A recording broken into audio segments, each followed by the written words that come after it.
ಇನ್ನುದಯ ಬಾರದೆ ದಾಸನ ಮೇಲೆ, ಇನ್ನುದಯ ಬಾರದೆ ದಾಸನ ಮೇಲೆ, ಇನ್ನುದಯ ಬಾರದೆ ದಾಸನ ಮೇಲೆ, ಇನ್ನುದಯ ಬಾರದೆ ದಾಸನ ಮೇಲೆ, ಪನ್ನಗ ಶಯನ ಶ್ರೀ ಪರಮ ಪುರುಷ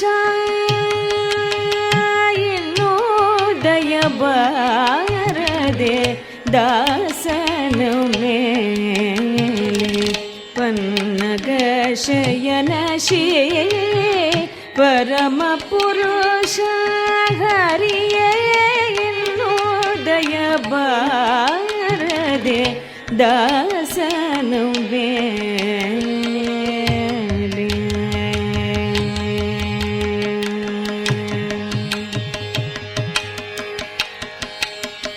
ನಾನಾ ದೇಶಗಳಲ್ಲಿ ನಾನಾ ಬಂಧುಗಳಲ್ಲಿ, ನಾನಾ ದೇಶಗಳಲ್ಲಿ ನಾನಾ ಬಂಧುಗಳಲ್ಲಿ, ನಾನಾ ದೇಶಗಳಲ್ಲಿ ನಾನಾ ಬಂಧುಗಳಲ್ಲಿ, ನಾನಾ ಯೋನಿಗಳಲ್ಲಿ ನಲಿದು ಕೋಟಿ, ನಾನಾ ಯೋನಿಗಳಲ್ಲಿ ನಲಿದು ಕೋಟಿ, ನಾನು ನನ್ನದು ಎಂಬ ನರಕದೊಳಗೆ ಬಿದ್ದು, ನಾನು ನನ್ನದು ಎಂಬ ನರಕದೊಳಗೆ ಬಿದ್ದು, ನಾನು ನನ್ನದು ಎಂಬ ನರಕದೊಳಗೆ ಬಿದ್ದು, ನೀನೇ ಗತಿಯೆಂದು, ನೀನೇ ಗತಿಯೆಂದು ನಂಬಿದ ದಾಸನ ಮೇಲೆ ಉದಯ ಬಾರದೆ ದಾಸನ ಮೇಲೆ, ಪನ್ನಗ ಶಯನ ಶ್ರೀ ಪರಮ ಪುರುಷ ಹರಿಯೇ ಇನ್ನುದಯ ಬಾರದೆ ದಾಸನ ಮೇಲೆ.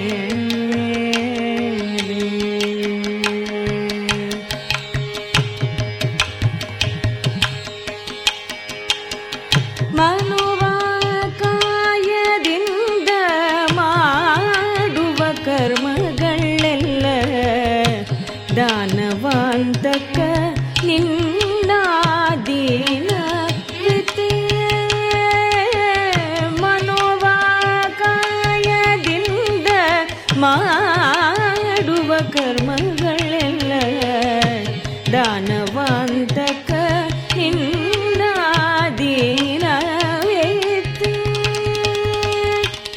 ಏನು ಮಾಡಿದರೇನು ಪ್ರಾಣ ನಿನಗೆ ಸ್ವಾಮಿ, ಏನು ಮಾಡಿದರೇನು ಪ್ರಾಣ ನಿನಗೆ ಸ್ವಾಮಿ, ಏನು ಮಾಡಿದರೇನು ಪ್ರಾಣ ನಿನಗೆ ಸ್ವಾಮಿ, ಏನು ಮಾಡಿದರೇನು ಪ್ರಾಣ ನಿನಗೆ ಸ್ವಾಮಿ, ಶ್ರೀನಾಥ ಪುರಂದರ, ಶ್ರೀನಾಥ ಪುರಂದರ ವಿಠಲನ ದಾಸನ ಮೇಲೆ ಇನ್ನುದಯ ಬಾರದೆ ದಾಸನ ಮೇಲೆ, ಪನ್ನಗ ಶಯನ ಶ್ರೀ ಪರಮ ಪುರುಷ ಹರಿಯೇ ಇನ್ನುದ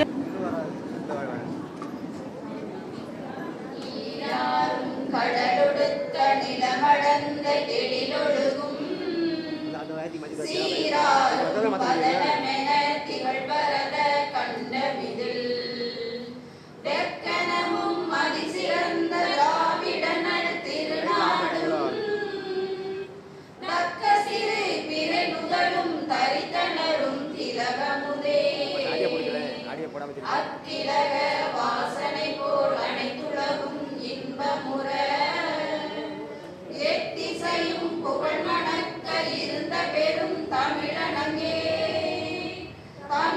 அரங்கே உன் சீரிழமை திறமியர்ந்து செயல் மறந்து வாழ்த்துதுமே வாழ்த்துதுமே வாழ்த்துதுமே.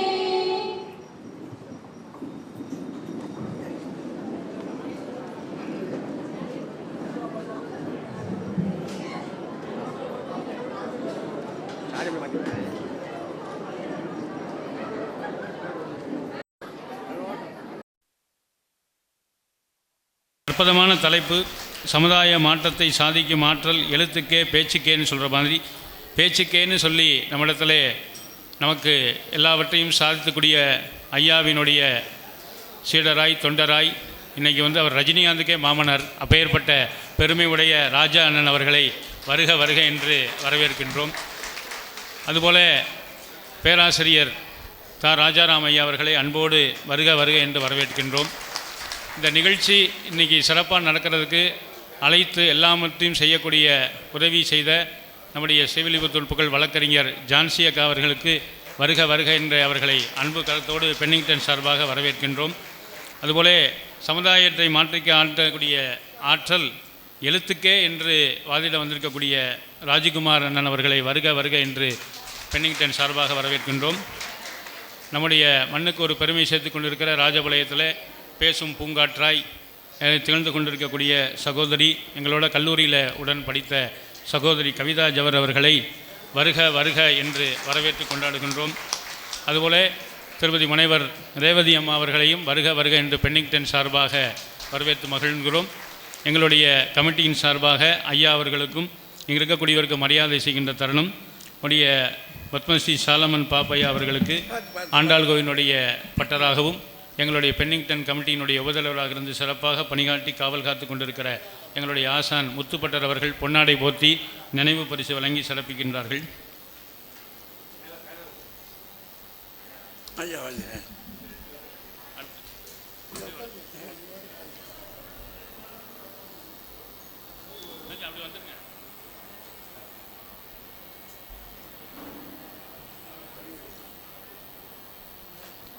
ராஜா சார் அவர்களுக்கு எங்களுடைய கமிட்டியின் செயலர் ஏஎம் ராதாசங்கர் அவர்கள் பொன்னாடை போற்றி நினைவு பரிசு வழங்க இருக்கிறார்கள்.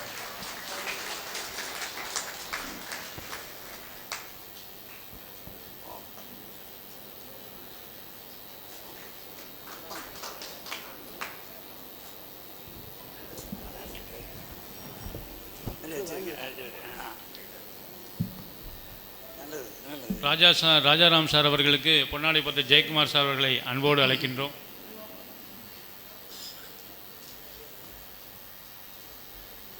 சார் உங்களுக்கு சாருக்கு சாருக்கு சார் உங்களுக்கு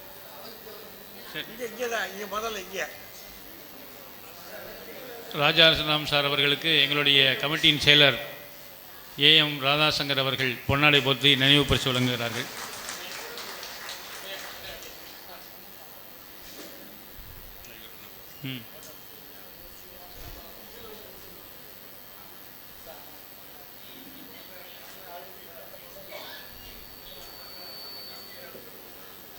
ராஜா சார் அவர்களுக்கு ஜெயக்குமார் சார் அவர்கள் பொன்னாடை போற்றி கௌரவிக்கிறார்கள்.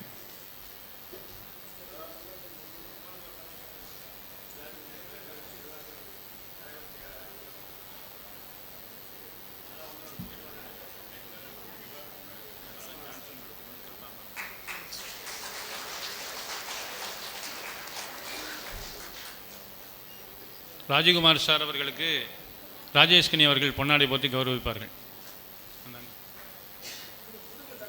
சீக்கிரம்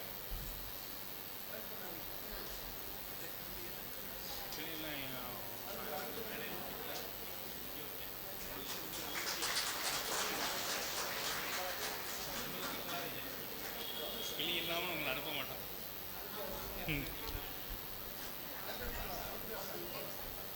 திருமதி ஜான்சி மேடம் அவர்களுக்கு எங்களுடைய நூலகர் கிருபா மேடம் அவர்கள் பொன்னாடை போற்றி நினைவு பரிசு வழங்கி சிறப்பிக்கிறார்கள்.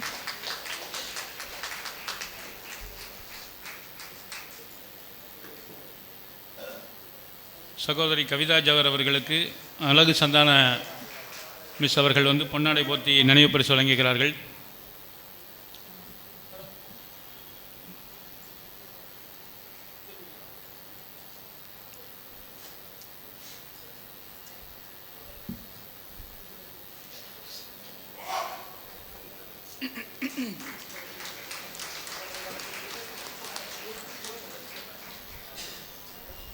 திருமதி ரேவதி மேடம் அவர்களுக்கு ஆசிரியை முத்துலட்சுமி அவர்கள் பொன்னாடை போற்றி நினைவு பரிசு வழங்குகிறார்கள். அடுத்தாக பென்னிங்டன் இயங்கிக் கொண்டிருப்பதற்கு ஒரு மார்க்கெட் காரணம். அந்த மார்க்கெட்டினுடைய கடைதாரர்கள், உரிமையை சார்ந்திருக்கக்கூடிய கடை வாடகைதாரர்கள் அனைவருமாக அங்கக்கூடிய சங்கத்தின் சார்பாக காய்கறி எல்லாம் சேர்ந்து கடை வைத்திருக்கக்கூடிய கடை வாடகைசார சங்கத்தின் சார்பாக இப்போது தலைவர், உபதலைவர் அனைவரும் சேர்ந்து ஐயா அங்கே இருக்கக்கூடியவர்களுக்கு பொன்னாடை போற்றி கௌரவிக்கிறார்கள்.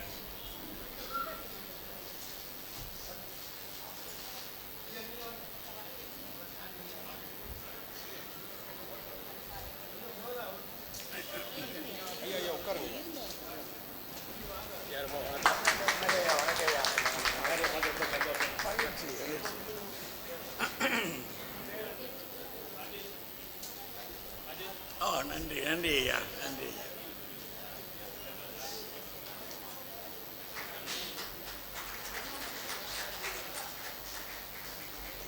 நமது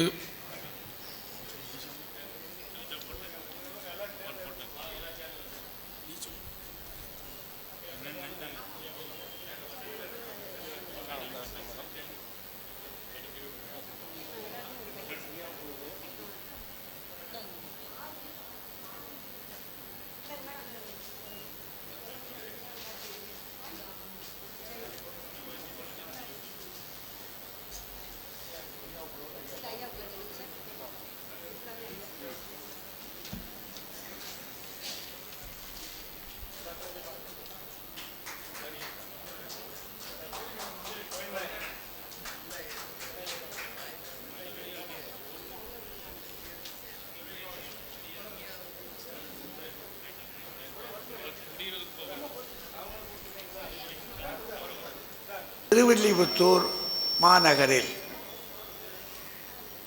வாழுகின்ற மக்கள் அனைவருடைய பெருமையையும் புகழையும் சொல்லுவதற்கு நிலைத்து நிற்கின்று கொண்டிருக்கின்ற இந்த பென்னிங்டன் பொது நூலகத்தினுடைய 150வது ஆண்டு நிறைவு விழாவை மிகச் சீரோடும் சிறப்போடும் கொண்டாடி கொண்டிருக்கின்ற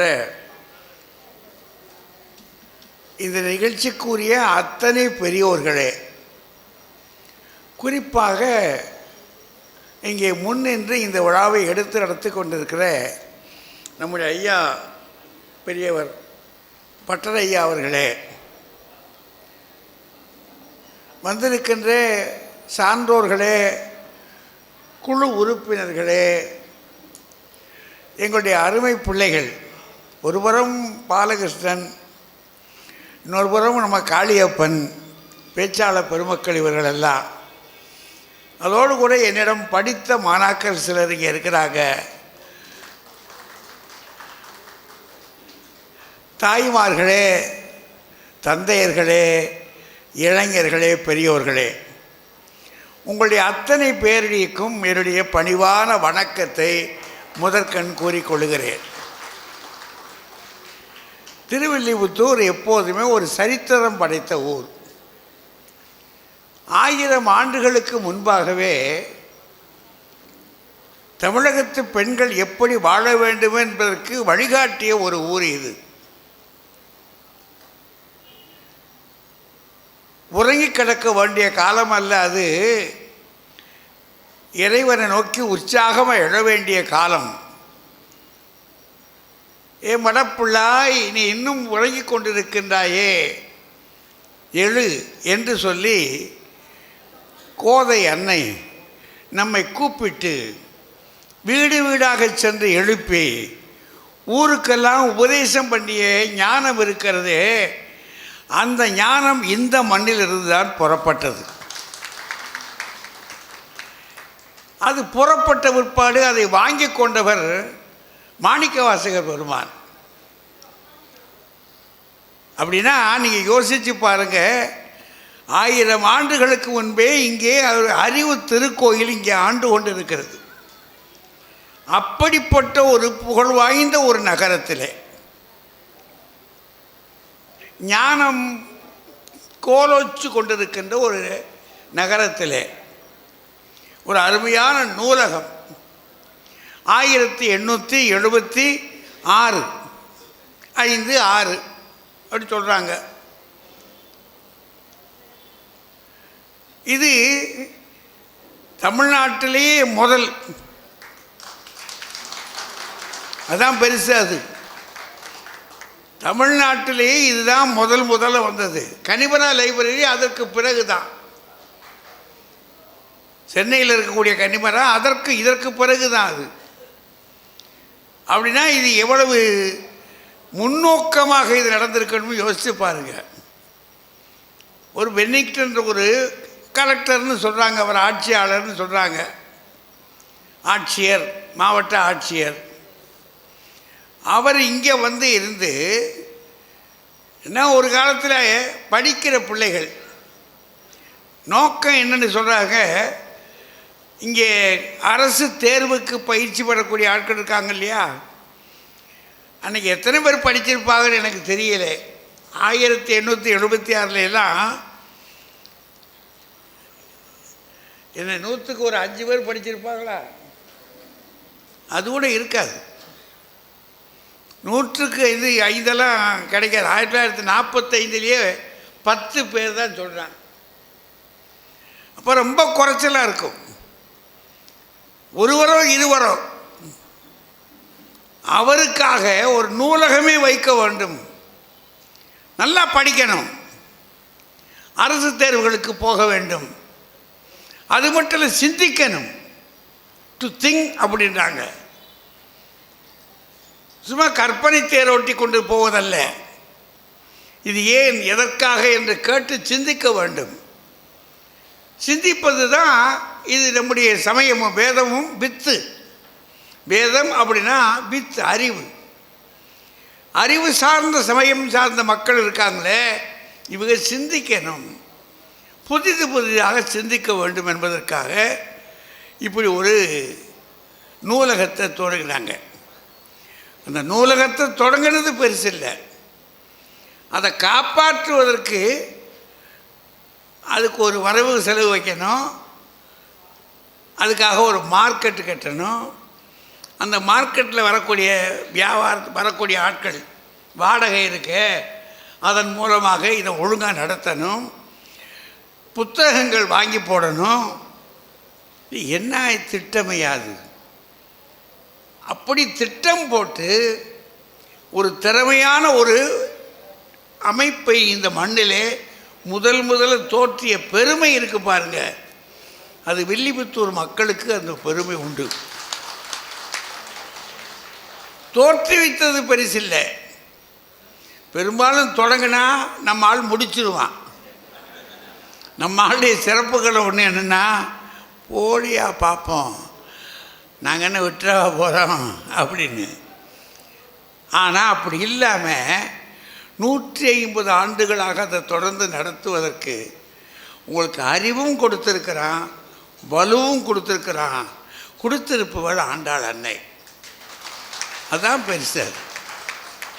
அப்படிப்பட்ட ஒரு தரமான மக்கள் அவங்களெல்லாம் கூடி 3 நாட்களாக இந்த விழாவை இங்கே நடத்துகின்றது மிகப்பெரிய சிறப்பு, மிகப்பெரிய சிறப்பு. அதை எடுத்து செய்கின்ற இந்த விழா குழுவினர் இருக்காங்க பாருங்கள், ஐயா உட்பட அத்தனை பேருடைய திருவடிகளை சேவிப்பதிலே நான் மகிழ்ச்சி அடைகிறேன். கொடுத்து வச்சிருக்கிறேன். இந்த பெரிய காரியம் அது. ஏன்னா ஞான ஆராதனை நடத்துகிற இடம் அது. அந்த இடத்தை இவ்வளவு சிறப்பாக நீங்கள் வைத்திருப்பதும் நடத்துவதும். எவ்வளவு பெண்கள் வந்திருக்காங்க, கோதையர்கள்.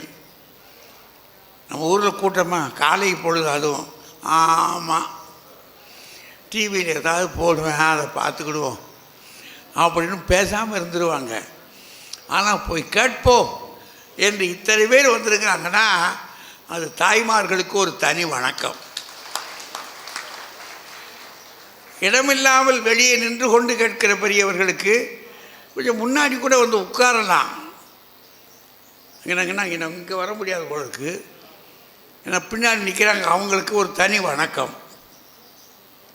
பெரியவர்களே, இதில் ஒரு பட்டிமன்றம் நமக்கு இன்றைக்கி கொடுத்துருக்குறாங்க. என்ன தலைப்பு அப்படின்னா, மாற்றத்தை சாதிக்கும் ஆற்றல். சமுதாய மாற்றத்தை இருக்கு. சமுதாய மாற்றத்தை சாதிக்கும் ஆற்றல் எழுத்துக்கே பேச்சுக்கே. அது என்னங்க மாற்றம், அது என்னங்க சமுதாயம்? யோசனையாக இருக்குல்ல நமக்கு. அம்புட்டு விளங்குனா நம்ம என்ன விளங்கணும்ல, நமக்கு தலைப்பு விளங்கணும்ல. சமுதாயம் அது மாறணும் அப்படின்னு சொல்கிறாங்க. என்னத்தை மாற்றுறது? சமுதாயம், சமுதாயம்ன்றது சொசைட்டி அப்படின்னு நமக்கு தெரியும். அது என்ன சமுதாயம்? நம்ம எல்லாருக்கும் ஒரு பொதுமையான கோட்பாடு இருக்குது. இப்படி தான் வாழணும், இதுதான் ஒழுங்கு. இந்த கட்டுகளுக்கு இடையே வாழுகின்ற ஒரு குறிப்பிட்ட சமுதாய அமைப்பு, மக்கள் கூட்டம். அது இந்த திட்டவட்டமான கோட்பாடோடு கூட வாழுகின்ற ஒரு கூட்டம். அது இந்த கூட்டத்துக்கு இதுதான் நெறி அப்படின்னு ஒரு வழி இருக்குது. இந்த சமுதாயத்தில் மாற்றங்கள் வரும், திடீர்னு மாற்றம் வரும். என்ன அப்படி பெருசாக மாற்றம் வந்துடும்? எங்கள் வீட்டிலலாம் நாங்கள்லாம் சின்ன பிள்ளையா இருக்கும்போது எங்கள் வீட்டில் அடுப்பு வச்சுருப்பாங்க. அந்த அடுப்பில் விறகு போடணும், எரு போடணும், அப்புறம் அதுக்கு மேலே உமி போடணும். போட்டது மட்டும் இல்லை, ஊது குச்சின்னு இருக்கும், ஊது குழாயே ஊன்னு ஊதணும். இப்போ நீங்கள் எந்த வீட்டிலையாவது போய் இதை பார்த்துருக்கீங்களா? தாய்மார்களை தான் கேட்கணும். இப்போ ஒரு வீட்டுக்கு ஒரு பெண்ணை யாரும் கொடுப்பாங்களா? இப்போ அவங்க என்ன வீடு வச்சுருக்கான், வீடாது என் பிள்ளை அந்த வீட்டுக்காக கொடுக்க குறுக்குடிய இருக்கா? முடியாது. அப்படின்னா நேற்று இருந்த ஒன்று இன்று மாறிடுச்சு. பொருளாலும் மாறும், கருத்தாலும் மாறும். என்ன கருத்து?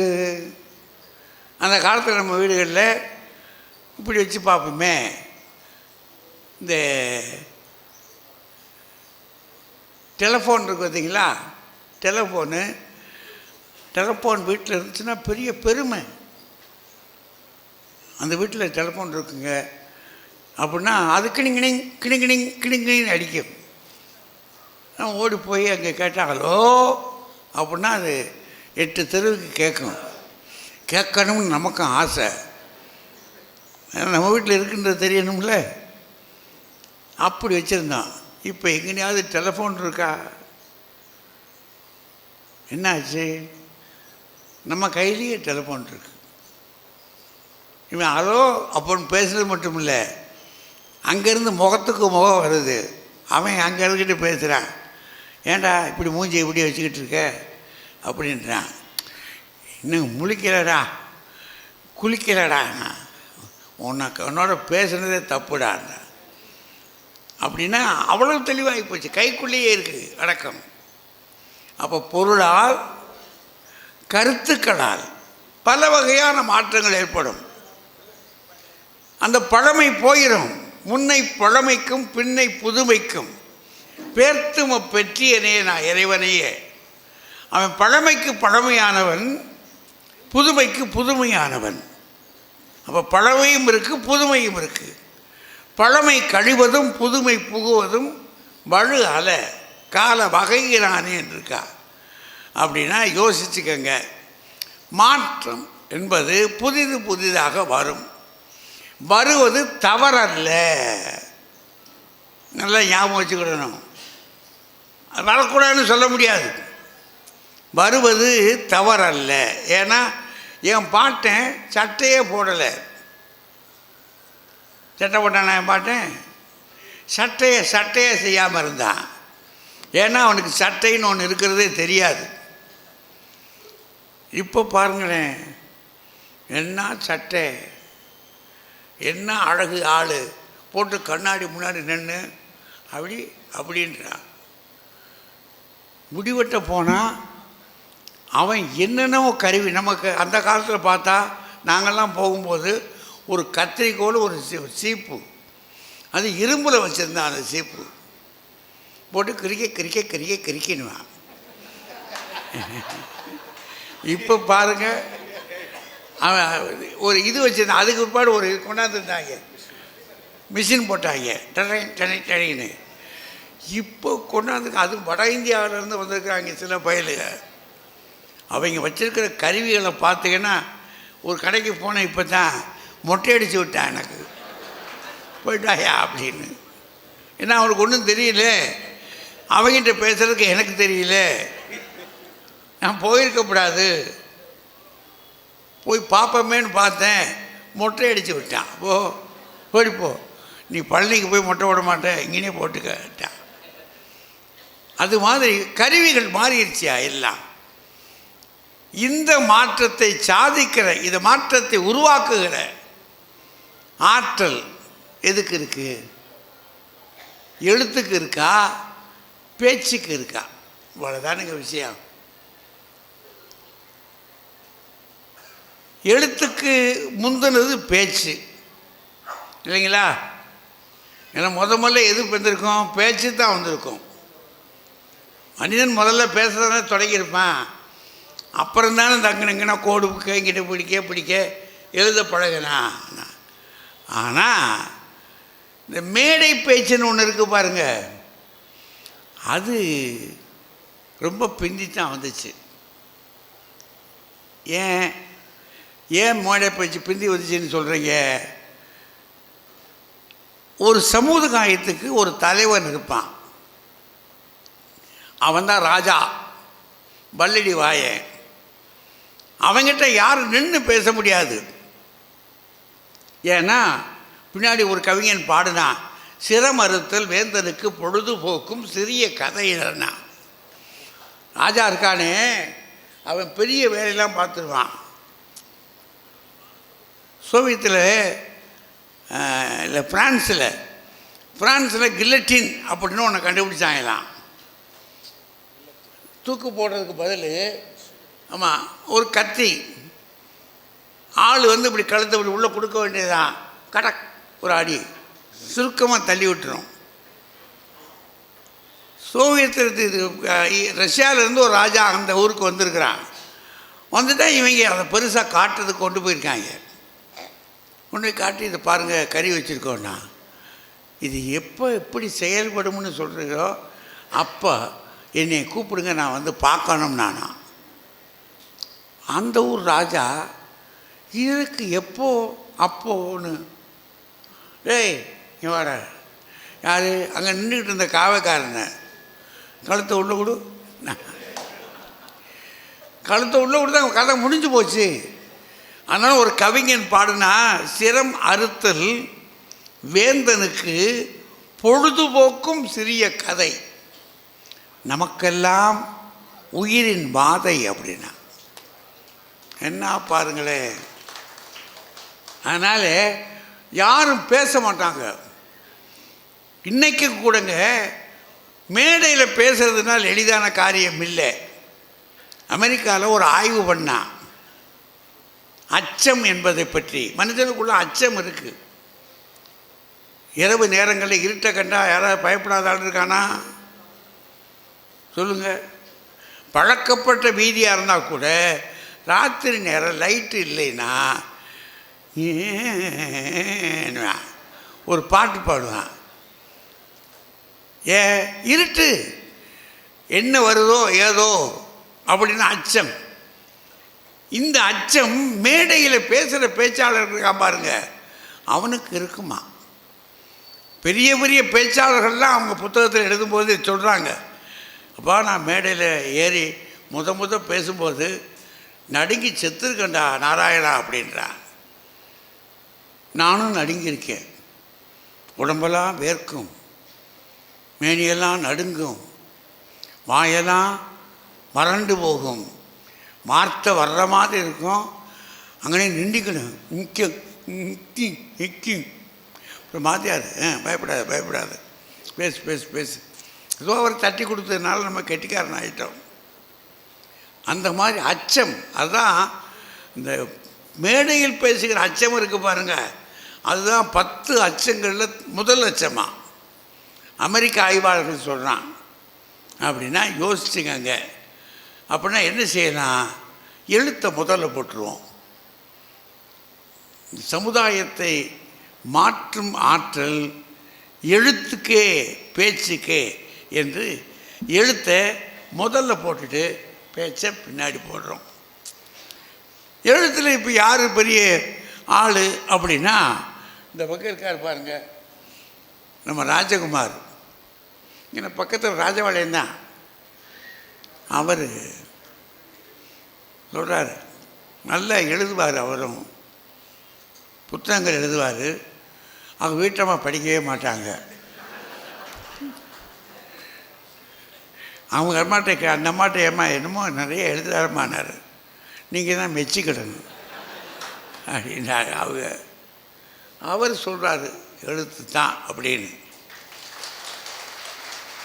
அந்த பக்கம் இருக்காக பாருங்க, அவங்க கவிதா ஜவஹர், அவங்களும் ராஜபாளையம் தான். அவங்களும் சொல்கிறாங்க, அவங்க மேடையிலையும் பேசுவாங்க. நிறைய எழுதி பெரிய ஆட்கள், பெரிய எழுத்தாளர்கள் அவங்க எழுத்த கவிதை எழுதி பாராட்டியிருக்காங்க, புத்தகம்லாம் போட்டிருக்காங்க. அவங்க வீட்டுக்காரரை தொட்டு கூட பார்க்க மாட்டேங்கிறார், பயப்படுறார். அவர் சொல்கிறாரு, எனக்கு இதை கூட நேராக பார்த்துருவங்க, புத்தகத்தை தொட பயமாக இருக்குன்றார் அவர். அந்த கடைசிகளுக்காக பாருங்க, அவங்க முனைவர் ரேவதி சுப்புலட்சுமி அவங்களும் மதுரையில் செந்தமிழ் கல்லூரியில் துணை முதல்வராக இருக்காங்க. அவங்களும் சொல்கிறாங்க, நல்ல அவங்களும் எழுதுவாங்க, நல்லா எழுதுவாங்க, எழுதினதுனால தான் உலகத்துக்கு வந்திருக்கிறாங்க. ஆக 3 பேருமே சொல்கிறாங்க, ஐயா எழுத்து தாயா உருவாக்கும், எழுத்தால் தான் மாற்றத்தை சாதிக்க முடியும். அவங்க இந்த பக்கம் என் தம்பி, என்னுடைய வலக்கையில் ஒன்று போயிடுச்சு, இதை இடக்கை. எங்களுடைய பட்டிமன்றத்தை இந்த மண்ணில் கொண்டு வந்த தம்பி ராஜாராம், கலகாலங்களாக எங்களோடு கூட இருந்த பிள்ளைகள். நாங்கள் எல்லாம் அப்படியே தளர்ந்துக்கிட்டே இருக்கிறோம். ஆட்களை பார்க்குற போது ஒருத்தருக்கு ஒருத்தர் மகிழ்ச்சி. ஏன்னா கொஞ்ச நாட்கள் இல்லை, 1970களுக்கு பிறகு எங்கிட்ட ஒரு 50 வருஷம்னு வச்சுக்கோங்களேன், 72லேருந்து, ஏன் 1972லேருந்து, எங்கே தான் 1960லேருந்து 61லேருந்து, இவர் 72லேருந்து பட்டிமன்றம் இன்றைக்கு இவ்வளோ ஒருத்தர் கூட்டி வந்திருக்குன்னு சொன்னால் இவங்களை போன்ற ஆட்கள் தான். அதை நான் மறந்துட முடியாது. அவர் நல்ல பேச்சாளர், குரல் பார்த்தா அப்படி கணீர் அப்படி நிற்கும். அவர் சொல்கிறார், பேச்சு தாயா. இங்கே சிக்காகோ நகரத்தில் அந்த மக்களையெல்லாம் சிந்திக்க வச்சது யார் பேச்சு? சிந்திக்க வைத்தது என்ற பேச்சை யாரால் நடந்த கதை அது. ஒரு சமயத்திலே கொண்டு போனாங்க. அவர் சொல்கிறார், அடுத்து இருக்கு பாருங்க, இங்கே என் பிள்ளை, அது ஒரு பிள்ளை, அவர் இனி நான் அவர்களை பேச அழைத்து உங்கள் முன்னிலை விடுவதிலே நான் பெருமை கொள்கிறேன் என்று சொல்லி, சமுதாய மாற்றத்தை சாதிக்கும் ஆற்றல் எழுத்திற்கே என்ற அணி தொடங்குகிறது. தம்பி ராஜகுமார் தொடர வருகிறார். வாங்க.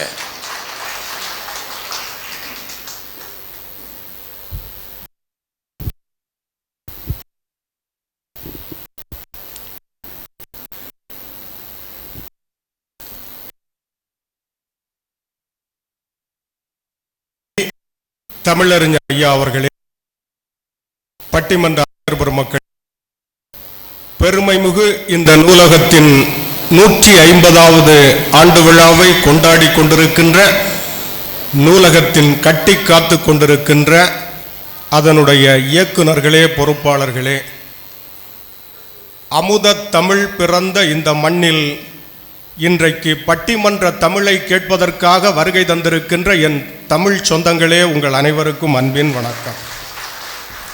நடுவர் அவர்களே, சமுதாய மாற்றத்தை காரணமாக இருப்பது எழுத்தா பேச்சா? நீங்கள் முன்னுரையில் பேசும்போதே ஒன்று சொன்னீங்க, முதலில் தோன்றியது பேச்சு, பேச்சுக்கு பிறகுதான் எழுத்து வந்ததுன்னு நீங்களே சொன்னீங்க. ஆனால் மேடையில் பேசுறதுக்கு மட்டும் எழுத்த முதல்ல கூப்பிட்டுருக்கீங்க. அப்படின்னா எழுத்து தான் எல்லாவற்றிற்கும் முதல் என்பதை எங்கள் நடுவரே ஒத்துக்கொண்டார் என்று எடுத்துக்கொள்ளலாம். உண்மைதானே. பேச்சாளர்களுக்கும் முதல் கொடுப்பது எழுத்து. நான் ஒன்று கேட்குறேன், பேச்சேன்னு பேசுகிறவங்க எல்லாம் படித்ததை தானே பேசுகிறாங்க? அந்த காலத்தில் பேசினவங்க பக்கத்தில் உட்காந்து கேட்டுட்டா வந்து பேசுகிறாங்க? நான் ஒன்று பணிவோடு கேட்குறேன், நீங்கள் படித்தது எதையுமே பேசாமல் இந்த மேடையில் உங்களால் பேச முடியுமா? முடியாதுல்ல, முடியாது. ஏன்னா எழுத்தாக மாறும் போதுதான் அந்த பேச்சுக்கே பெருமை. நூலகத்தின் விழா என்பது எதுக்கான விழா? எழுத்தை கொண்டாடுகிற விழா. இங்க எத்தனை பேரோ பேசியிருப்பாங்க, அவங்களெல்லாம் கொண்டாடல. இந்த தமிழகத்தில் எத்தனையோ பேச்சாளர்கள் இருந்திருக்கிறார்கள், அவர்கள் பேச்சுக்கள் எல்லாம் காற்றில் கரைந்து போனது. சில நேரம் கேட்பார் இல்லாமல் வீணா போயிருக்கும். ஆனால் எந்த பேச்சு எழுத்தாக மாறியதோ அந்த பேச்சு தான் காலம் கடந்தும் நிற்கும். நீங்க எங்க வேணாலும் பேச்சுன்னு சொல்லுங்க, இந்த மண்ணில் பேசாதீங்க. இது மாலை கட்டுவதின் மகளாக பிறந்து அழகு தமிழ் பாமாலை கட்டியதால் அரங்கனையே ஒரு சாமானிய பெண் கட்டலாம் என்று சமுதாய மாற்றத்தை தந்த இந்த மண். அதனால் தான் தமிழகத்தின் ராஜகோபுரத்தில் எங்கள் கோபுரம் இருக்கிறது. இது எழுத்துக்கான அங்கீகாரம் என்பதை பணிவோடு மன்றத்தில் சொல்லி, புத்தகம்ங்கிறது நாம தொட்டா அது காகிதம், ஆனால் படித்தால் அதுதான் ஆயுதமாக மாறும்.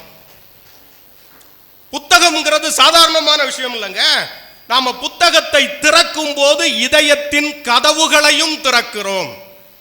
நீங்க உலகத்திலேயே அமைதியாக இருக்கிற இடங்கள் 2 இடம் பேரமைதி இருக்கும். ஒன்று ஆலயம், இன்னொன்று நூலகம். ஆலயம்ங்கிறது பக்திக்கானது, நூலகம் என்பது புத்திக்கானது. பக்தி பெருக பெருக தியானம் வரும், நூலகத்தில் வந்து புத்தி வளர வளர நமக்கு ஞானம் வரும்.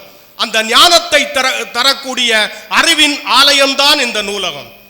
அதனால நீங்க கவனமா இதை எடுத்துக்கணும். எனக்கு நடுவர் அவர்களுக்கு தெரியும், ஏனென்றால் புறநானூற்றுக்கு புதிய வரிசையில் விளக்கம் எழுதியவர் எங்கள் நடுவர், அகநானூற்றுக்கும் விளக்கம் எழுதியவர் எங்கள் நடுவர். ஆகவே அவருக்கு தெரியும், திருவள்ளுவர் எழுதிய திருக்குறளை புதிய கோணத்தில் மக்களுக்கெல்லாம் கொண்டு சென்றவர் எங்கள் நடுவர். நான் பெருமையோடு கேட்கிறேன், திருவள்ளுவர் பேசினதாவது எங்கேயாவது இருக்கா? அவர் பேசியிருப்பார்ல, பேசினது இல்லை. ஆனால் அவர் எழுதிய எழுத்தை இன்று உலகமே பேசிக் கொண்டிருக்கிறது. உலகத்தின் 58 மொழிகளில் திருக்குறள் மொழிபெயர்க்கப்பட்டிருக்கிறதுன்னா உலக பொதுமறை. நீங்க தமிழன் உலகத்துக்கு தந்த அறிவு பொக்கிஷம் தான் திருக்குறள்ங்கிறத நாம யோசிக்கணும். நீங்க ஒரு சமீபத்தில் ஒரு புது கவிஞன் எழுதுனா என்ன தெரியுமா? புத்தன் போதி மரம் தேடி இருக்க மாட்டான், புத்தகம் கிடைத்திருந்தால்னு எழுதினான். நீங்க எழுத்துங்கிற வார்த்தையை எழுதி பாருங்க, முதல் 2 எழுத்து எழுங்க, எழு எழு எழு வருதா இல்லையா? எழுத்தாளனினுடைய பேனா குனிகிற போதெல்லாம் இந்த சமூகம் தலை நிமிர்ந்தது என்பது வரலாறு. நீங்க அணுகுண்டுக்கும் புத்தகத்துக்கும் ஒரே ஒரு வித்தியாசம், இது ஜெயகாந்தன் சொன்னது. அணுகுண்டு ஒரே ஒரு முறைதான் வெடிக்கும், புத்தகம் திறக்கும் போதெல்லாம் வெடிக்கும். அதுக்கு காலம் இடம் எதுவும் கிடையாது, காலம் கடந்தும் புரட்சியை ஏற்படுத்தும். அதான் புத்தகத்தோட சிறப்பு. நீங்க எங்க பெருமையோடு எங்கள் ராஜாராம் ஐயா இருக்கிறாங்க, பாரதியை பற்றி அவ்வளவு பேசுவாங்க. அவங்க பேசுறத நாங்க கேட்டே உணர்ச்சி வசப்பட்டிருக்கோம். ஆனால் பாரதியினுடைய எழுத்துக்களிலிருந்து எடுத்து அவர்கள் பேசினார்கள். பாரதி எழுதிய எழுத்து தெரியுமா? நான் பாரதியோடைய சிறப்பு என்னன்னா, தமிழ்ல ஆயுத எழுத்து ஒன்றுதான். வேற எந்த மொழியிலையும் ஆயுத எழுத்து ஒன்று கிடையாது. அது தமிழ்ல மட்டும்தான் இருக்கு. தமிழ்ல ஆயுத எழுத்து ஒன்றுதான். ஆனால் எல்லா எழுத்துக்களையும் ஆயுதமாக பயன்படுத்தியவன் எங்கள் மகாகவி பாரதி. எல்லா எழுத்துக்களையும். அதனால்தான் பாரதி எழுதினா, அக்கினி குஞ்சொன்று கண்டேன், அதை ஆங்கோர் காட்டிடை பொந்திடை வைத்தேன், வெந்து தணிந்தது காடு, தளல் வீரத்தில் குஞ்சென்றும் மூப்பன்றும் இல்லை, தத்தரிகிட தத்தரிகிட தத்தரிகிட தத்தோம்.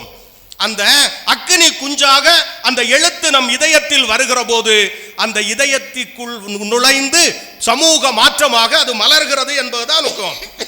விடுதலை வேள்வியில பாரதி எழுதினான், இதம் தரு மனையின் நீங்கி இடர்மிகு சிறைப்பட்டாலும் பதம் தரு இரண்டும் மாறி பழிமிகுந்து இழிவுற்றாலும் விதந்தரு கோடி இன்னல் வீழ்ந்தனை அழித்திட்டாலும் சுதந்திர தேவி நின்னை தொழுதிடல் மறுக்கிலேனே என்று இந்த சமூகத்தில் விடுதலை வேள்வியை, விடுதலை உணர்ச்சியை ஊட்டியவன் பாரதி. அதனால் தான் 1928 வெள்ளை அரசாங்கம் பாரதியின் எழுத்துக்களுக்கு தடை போட்டது. தமிழகத்தில் பாரதிக்கு உலகத்தில் பல எழுத்தாளர்களினுடைய நூல்கள் தடை செய்யப்பட்டிருக்கிறது. பேச்சும் சிலருடைய பேச்சுக்களுக்கு பேசக்கூடாதுன்னு சொல்லியிருக்காங்க. ஆனால் அதிகமாக தடை போடப்பட்டது எழுத்துக்களுக்கு மட்டும்தான். ஏனென்றால் ஆட்சி அதிகாரத்தையே ஆட்டி படைக்கிற வல்லமை எழுதுகோலுக்கு உண்டு என்பதால் தான் தடை செய்தார்கள். அரசாங்கம் பயப்பட்டது. ஏன்? ஈழத்தில் ஒரு நூலகம் எரிக்கப்பட்டது. ஏனென்றால் நூலகத்தை எரித்து விட்டால் மனிதன் சிந்திப்பதை நிறுத்தி விடலாம் என்று ஆட்சியாளர்களே கிளர்ந்தெழுந்தார்கள். அதுதான் இந்த சமூகத்தில் நடந்தது. அதான் நீங்க என்னன்னா, படைப்பாளன் அப்படிங்கிறது எழுத்தாளனுக்கு ஒரு பெயர். படைப்பாளன், கடவுளையும் படைப்பாளன் தான் சொல்றோம், எழுத்தாளனையும் படைப்பாளன் சொல்றோம். என்னன்னா, சமூகத்தில் அவலங்கள் ஏற்படுகிற போது, சிக்கல்கள் எழுகிற போது, சமூகத்தில் பிரச்சனைகள் எழுதுகிற போது பேனாமுனையால் புதிய சமுதாயத்தை அவன் படைப்பதால் அவனுக்கு படைப்பாளன் என்று பெயர். புதிய சமுதாயம். நீங்க கீழடி பக்கத்துல தான் இருக்கு. கீழடியில மண்ணை தோண்டி அகழ்வாராய்ச்சி செய்யும் போது பானை ஓடுகள் எல்லாம் கிடைக்குது. அதில் எழுத்துக்கள் இருக்கிறது. குவிரன் ஆதன் என்று அழகான தமிழ் பெயரை அதில் எழுதியிருக்கிறார்கள் என்பதை பார்க்கிற போது 2600 ஆண்டுகளுக்கு முன்னாலேயே தமிழ் சமூகம் எழுத படிக்க தெரிந்த சமூகமாக இருந்தது என்பது சிறப்பு. அதனால் தான் சொல்றோம், இந்திய வரலாற்றை வடக்கிலிருந்து எழுத வேண்டாம், தெற்கிலிருந்து எழுதுங்கள் என்று சொன்னோம். விடுதலை போராட்டத்தில் மகாத்மா காந்திக்கு உந்து சக்தியாக இருந்தது எழுத்தாளர்களினுடைய எழுத்துக்கள் தான். ஜான் ரஸ்கின் எழுதிய கடையனுக்கும் கடைத்தேற்றம் தான் அவருடைய சர்வோதய சிந்தனைகளுக்கெல்லாம் காரணமாக இருந்தது. அவர் ஒத்துழையாமை இயக்கத்தை தொடங்கினார். அதுக்கு காரணம் என்ன தெரியுமா? அமெரிக்க தத்துவ மேதை ஹென்றி டேவிட் தோரே எழுதிய சிவில் டிசோபீடியன்ஸ். அதை படித்த பிறகுதான் அதை அப்படியே இந்திய விடுதலை போராட்டத்திற்கு பயன்படுத்தினார் காந்தி. அதான் உண்மை. நீங்க அமெரிக்கா, நம்ம இந்தியா வெள்ளக்காரங்களுக்கு அடிமையா இருந்தது மாதிரி பிரிட்டிஷ்காரங்களுக்கு அமெரிக்காவும் ஒரு காலத்தில் அடிமையா இருந்தது. அந்த நேரத்தில் தான் இங்கிலாந்தில் பிறந்த ஒருத்தர் அமெரிக்காவில் குடியேறுகிறார். அவருடைய பெயர் தாமஸ் பெயின் பேர். இங்கிலாந்தில் பிறந்தவர். நம்ம நாடு இன்னொரு நாட்டை அடிமையா வச்சிருக்கேங்கிறத நினைச்சு வெகுண்டு எழுந்து அவர் ஒரு கட்டுரை தொகுதி எழுதுறார். வெறும் 47 பக்கம் தான். அதுக்கு தலைப்பு என்ன போட்டார்னா காமன் சென்ஸ்ன்னு போட்டார். காமன் சென்ஸ்ங்கிற ஒரு கட்டுரை தொகுதி வெறும் 47 பக்கத்தோட எழுதுறார்.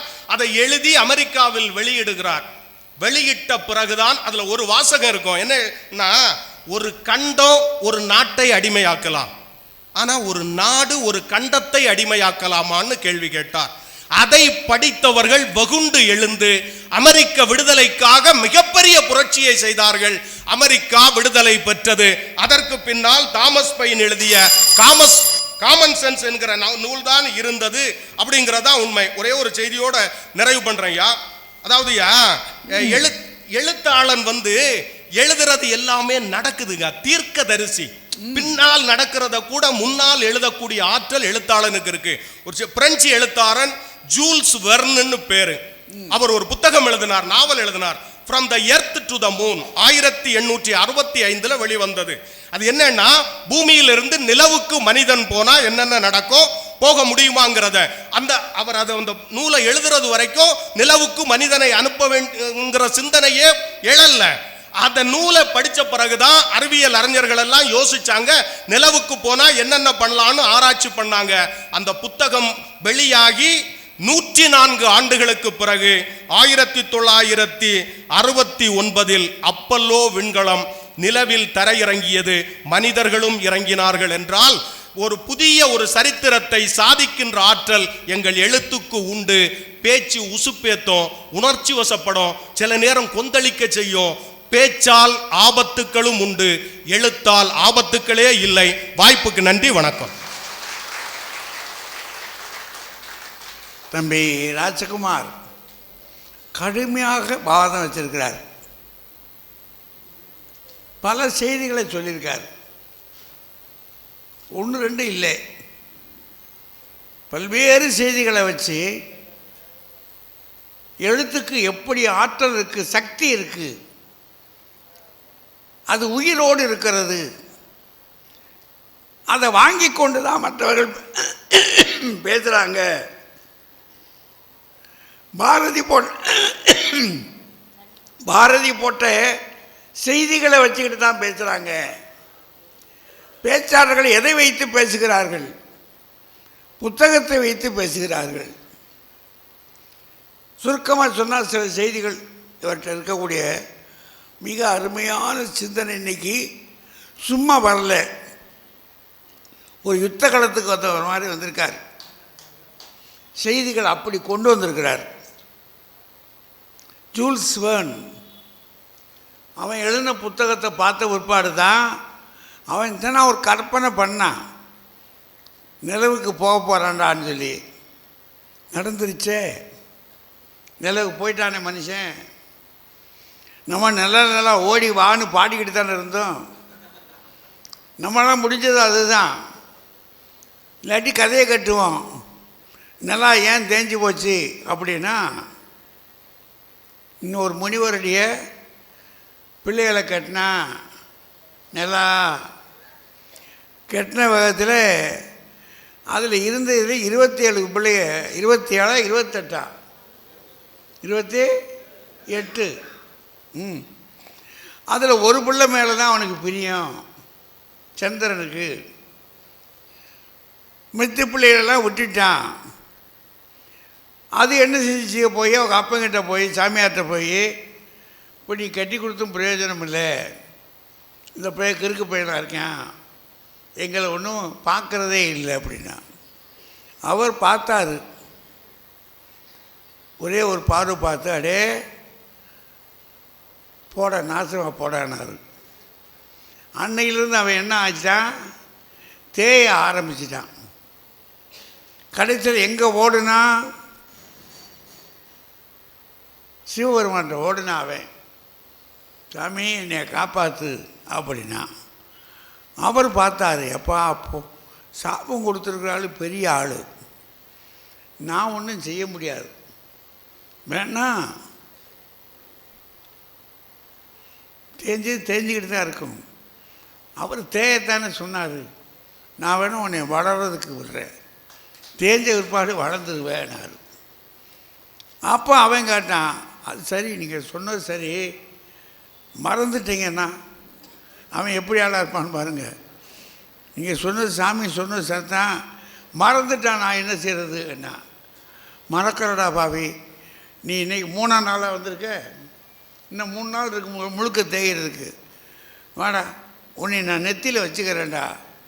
ஆனால் சிவருமான் நான் ஆடுற கோலத்தில் பாருங்கள், நெத்தியில் உட்காந்துருப்பார், பார்த்துருக்கீங்களா? இப்படி கதை கட்டுறதுக்கு நமக்கு கெட்டிக்காரங்க, நம்ம ஆளுங்க கெட்டிக்காரத்தில் இருக்கு பாருங்க, பயங்கரம். சரி, இப்படி கலை உரைத்த கற்பனைகளிலே நாம் ரொம்ப வேகமாக பறந்து செய்வோம். அவன் அப்படி இல்லை, அவன் ஒரு கற்பனை பண்ணான், நிலவுக்கே போக முடியாதுன்னு போயிட்டாங்க. இதை எது சாதிச்சு? புத்தகம் அல்லவா சாதிச்சுன்றார், எழுத்தல்லவா சாதித்தது, பெரிய விஷயந்தானே. பேச்சுக்காரங்களுக்கு கொஞ்சம் கஷ்டம்தான், கொஞ்சம் சிரமம்தான். ஆனால் பெரிய ஆள் ராஜாராம். வாங்க ராஜா, வாங்க. நல்லா பிரமாணம். எங்கள் வணக்கத்திற்குரிய குருநாதர் ஐயா அவர்களே, பட்டிமன்ற அறிஞர்களே, அண்ணன் சேப்பா அவர்களே, அன்பு தம்பி காளியப்பன் அவர்களே, என் முன்னே அமர்ந்திருக்கின்ற அறிவார்ந்த அவையோரே, என் பணிவின் வணக்கம். தம்பி ஒரு கேள்வி கேட்டார், நியாயமானது. படித்து விட்டுத்தானே பேச வருகிறீர்கள். நான் திருப்பி கேட்கிறேன், படித்ததை வைத்து கொண்டிருக்க வேண்டியதுதானே, எதற்கு பேச வந்தீர்கள்? அதானே, நீங்கள் படித்தது உங்களுக்கு மட்டும் தம்பி, நீங்கள் பேசியது இங்கு கூடியிருக்கக்கூடிய பல நூறு பேரை சென்று அடைகிறது. அதுதான் இரண்டிற்கும் உள்ள வேறுபாடு. அதனால ஒரு கண்டுபிடித்தார் பாருங்க. எழுத்துதான் முதலில் வருவது தம்பி. முதல்ல வருவதெல்லாம் முதன்மை பெற்றதல்ல. பிரைம் மினிஸ்டருக்கு முன்னால பைலட் கார் தான் வரும். இவரை மாலை போட சொன்னா பைலட் கார்ல வருபவருக்கு போடுவார். என்னொன்னு தெரியுமா தம்பி, பல்லு இல்லைன்னா சொல் இல்லை. முதல்ல முளைக்கிற பல்லு விழுந்துரும், பின்னால வரக்கூடியதுதான் உறுதியா இருக்கும். அதனால முதலில் வருவது என்பதாலேயே ஒன்று முதன்மை பெற்று விடாது. ரொம்ப அருமையா பாரதியே சொன்னார், நாங்கள் ஒத்துக்கொள்ளுகிறோம். ஆனால் உங்களுக்கு தெரியுமா, எழுத்துக்களுக்கு நெற்றிக்கண் கொடுத்த எட்டயபுரத்து இலக்கிய சூரியன் பாரதி. நாங்கள் அதை ஏற்றுக்கொள்ளுகிறோம். ஆனால் அதே பாரதி இந்த நாட்டிற்கு ஆவேச கருத்துக்களை ஊட்டுவதற்காக சென்னையில் என்ன செய்தான் தெரியுமா? வங்கத்தில் இருந்து விபின் சந்திரபாலரை வரவழைத்து பேச வைத்தான். அவருடைய பேச்சு ஆயிரக்கணக்கானோருடைய நெஞ்சில் கிளர்ச்சியை ஊட்டியது. எழுத்து ஒருபோதும் தவறாகாது என்பது தவறான எண்ணம். ஏன்னா எழுத்துல மஞ்சள் எழுத்துக்களும் உண்டு, நான் அந்த பக்கம் போக விரும்பவில்லை. மனதை நச்சுப்படுத்துகிற எழுத்துக்களும் உண்டு என்பதை தயவு தம்பி நீங்க ஒத்துக்கொள்ளணும். நச்சு இலக்கியம் இருக்கு, அதுவும் எழுத்து தானே ஐயா.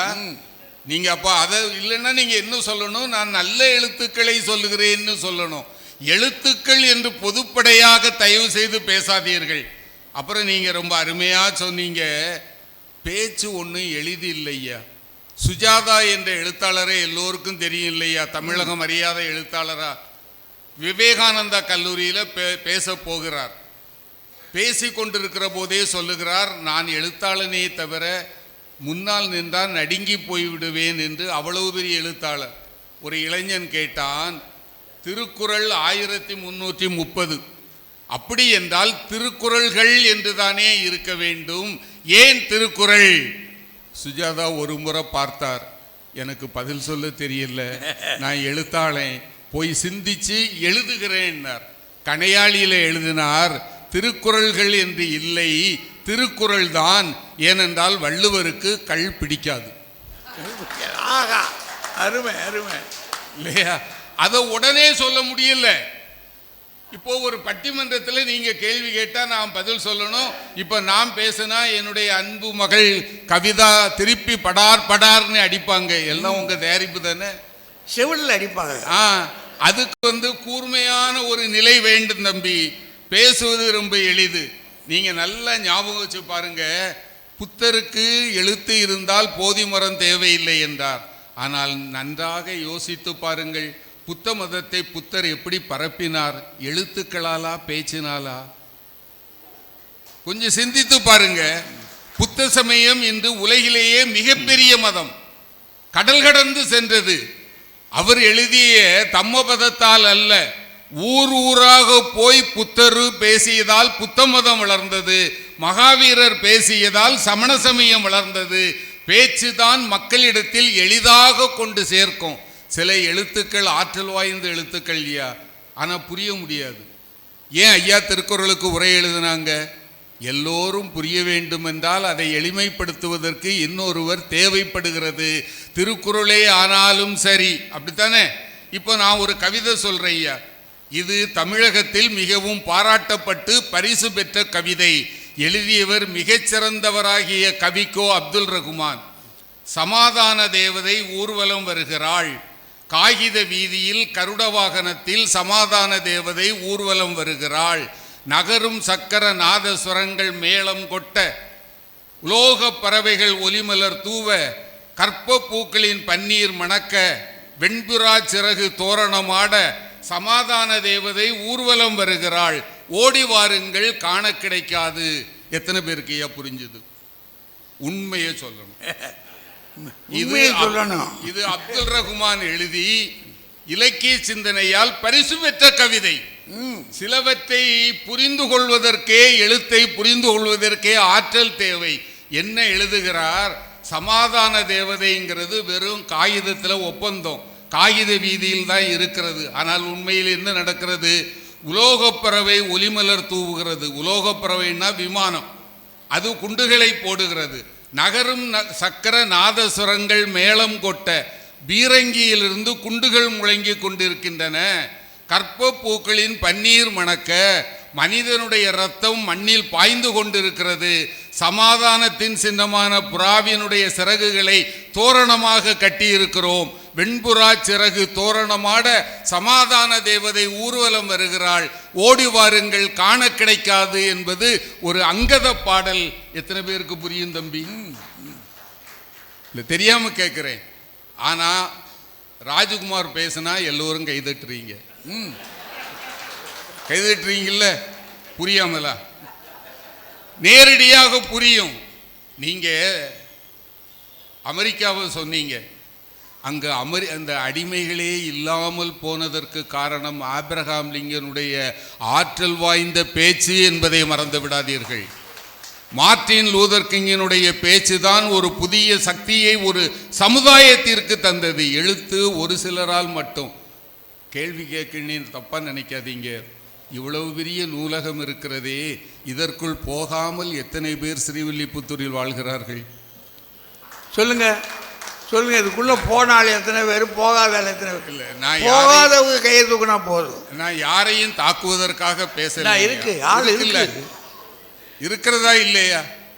அதனால எல்லாருக்கும் எதுவும் இல்லை. ஆண்டாள் பெருமாட்டிய என்னன்னா, ஸ்ரீவில்லிபுத்தூர்னா ஆண்டாளை பேசித்தானே ஆகணும். ஆண்டாள் முதல்ல என்ன பண்ணுனா? முதல்ல பாடவா செய்தா? எல்லே இளங்கிளியே இன்னும் உறங்குதியோ, சில்லென்றலையின் மீன் மங்கை மீர் போதர்கின்றேன். முதல்ல போய் என்ன செய்தா? வீடு வீடா போய் கூப்பிட்டா. கூப்பிடுகிற போது அவ எழுத்த வச்சு, நான் எழுதியிருக்கிறேன் படிச்சுட்டு வாங்க நீ சொல்லல, யான் பேசுகிறேன் நீங்கள் வெளியே வாருங்கள் என்று தானே அழைத்தாள். சிற்றன் சிறுகாலே வந்து உன்னை செய்வித்து உன் பொற்றாமரை அடியே போற்றும் பொருள்களாய் பெற்ற மேய்த்து உண்ணும் குலத்தில் பிறந்து நீ குற்றேவல் எங்களை கொள்ளாமல் போகாது. இற்றை பறைகொள்வான் அன்றுகான் கோவிந்தா, எற்றைக்கும் ஏழேழ் பிறவிக்கும் உந்தன்னோடு உற்றோமே ஆவோம், உமக்கே நாம் ஆட்செய்வோம், மற்ற நம் காமங்கள் மாற்றேலோர் எம்பாவாய் என்றால் அவள் தோழிகளை அழைத்தாள், பேசினாள். அதன் பிறகு அவள் பாடினாள். நாம சொல்லுகிறோம். சுதந்திர போராட்டத்தை பற்றி தம்பி சொல்லலாமா? காந்தியடிகள், நேதாஜி, ரெண்டு பேருக்கு என்ன வித்தியாசம்? ஒரே ஒரு வித்தியாசம். காந்தியடிகள் சொன்னார் அடி பணியாதே, நேதாஜி சொன்னார் அடி பணியாதே. இல்லையா? ரெண்டு பேருமே பேச்சில் வல்லவர்கள். இந்திய தேசிய இராணுவம் நமது இந்திய எல்லையில் வந்து நிற்கிறது, கிழக்கு எல்லையில். அவர்களுக்கு முன்னால் நேதாஜி பேசுகிறார். என் இனிய சகோதரர்களே, நாம் எங்கே செல்லுகிறோம் என்றால் டெல்லியை நோக்கி. எதற்காக? மேலே பறந்திருக்கிற யூனியன் ஜாக் கொடியை கீழே இறக்கி நம் தாயின் கொடியை நாம் ஏற்றுவதற்காக போகிறோம். இது ஒன்றும் சாதாரண செயல் அல்ல. இதில் நாம் எத்தனை பேர் உயிரோடு டெல்லியை அடைவோம் என்பது எனக்கு தெரியாது. எனக்கு இரத்தத்தை கொடுங்கள், நான் சுதந்திரத்தை தருகிறேன். ஆனால் ஒன்று மறந்து விடாதீர்கள், இறப்பிலும் வாழ்விலும் நான் உங்களோடு இருப்பேன். டெல்லி சலோ என்று அவர் பேசிய பேச்சு உலக புகழ் பெற்ற பேச்சு தம்பி. காந்திஜி சத்திய சுரூபி, அப்படித்தானே? என்னை கொத்த வருகின்ற பாம்பை கூட கொல்ல மாட்டேன் என்று சொன்னவர் 1942 கோவாடியா மைதானத்தில் முழங்குகிறார். இந்தியர்களே, எத்தனை காலம் நாம் அடிமையாக இருப்போம்? எங்கிருந்தோ வந்த வெள்ளையர்கள் நம்மை அடக்கி ஆள்கிறார்கள். இப்போது நமக்கு இருப்பது ஒரே ஒரு வாய்ப்பு தான். போரிடுங்கள், அகிம்சை வழியில் ஒன்று சேர்வோம். எத்தனை தாக்குதல் வந்தாலும் எதிர்ப்போம். 2இல் 1, டூ ஆர் டை, செய் அல்லது செத்து மடி. 1942இல் காந்தியடிகள் கூவிய இந்த கூக்குரல் தான் யூனியன் ஜாக் கொடியை கீழே இறக்கி நமது மூவர்ண கொடியை பறக்க வைத்தது என்பதை மறந்து விடாதீர்கள். அதனால பேச்சு என்கிறது ஒன்றும் சாதாரணமானதல்ல. தம்பி நிலவுக்கு போன கதையெல்லாம் சொன்னார். சாக்ரட்டிஸ் பெயர் தெரியாதவங்க யாராவது இருக்கீங்களா ஐயா? உலக மகா சிந்தனையாளன். ஒரு எழுத்து கூட எழுதலப்பா, ஒரு எழுத்து கூட எழுதல்ல. ஏதன் நகர வீதிகளில் நின்று இளைஞர்களை கூவி அழைத்து அவன் சிந்தனை கருத்துக்களை விதைத்தான். அந்த சிந்தனை கருத்துகளால் தான் கிரேக்கம் என்பது எழுந்து நின்றது என்று சொன்னால் அவனை பிறகுதான் அவனுடைய பேச்சு எழுத்தாயிற்றே தவிர பேச்சினால் மாபெரும் மாற்றத்தை கொண்டு வர முடியும் என்று சாதித்த ஒரு மாபெரும் சிந்தனையாளனுடைய பெயர்தான் சாக்ரட்டிஸ். இன்னைக்கு தமிழ்நாட்டில் இருக்கிறவர்களுக்கு கூட அவருடைய பெயர் தெரிகிறதுன்னா அதெல்லாம் என்ன விளையாட்டா? தம்பி சரிதான், போகிற போக்கில் அடித்து விடுவோன்னு கொஞ்சத்தை சொன்னார். அவர் சொன்னதில் உண்மை இருக்கு, நான் இல்லைன்னு சொல்லலை. ஆனால் பேச்சு என்பது நேரடியாக போகும். தமிழகத்தில் நான் சொல்லணும்னு தேவையில்லை, ஆட்சி மாற்றத்திற்கே பேச்சு காரணமாக இருந்திருக்கிறது என்பது தெரியாதா? நம்ம கண்கூட பார்த்தோமா இல்லையாப்பா? பார்த்துட்டு இப்படி இருக்கீங்களா ஐயா? கண்கூடாக நம்ம பார்த்தோமா இல்லையா? மிகப்பெரிய கேள்வி அதானே. மாற்றத்திற்கு எது காரணம்? எழுத்துக்களை படிப்பவர்கள் குறைவு தம்பி. உங்களை மாதிரி அறிவாளிகள் எழுத்துக்களை படிக்கலாம்.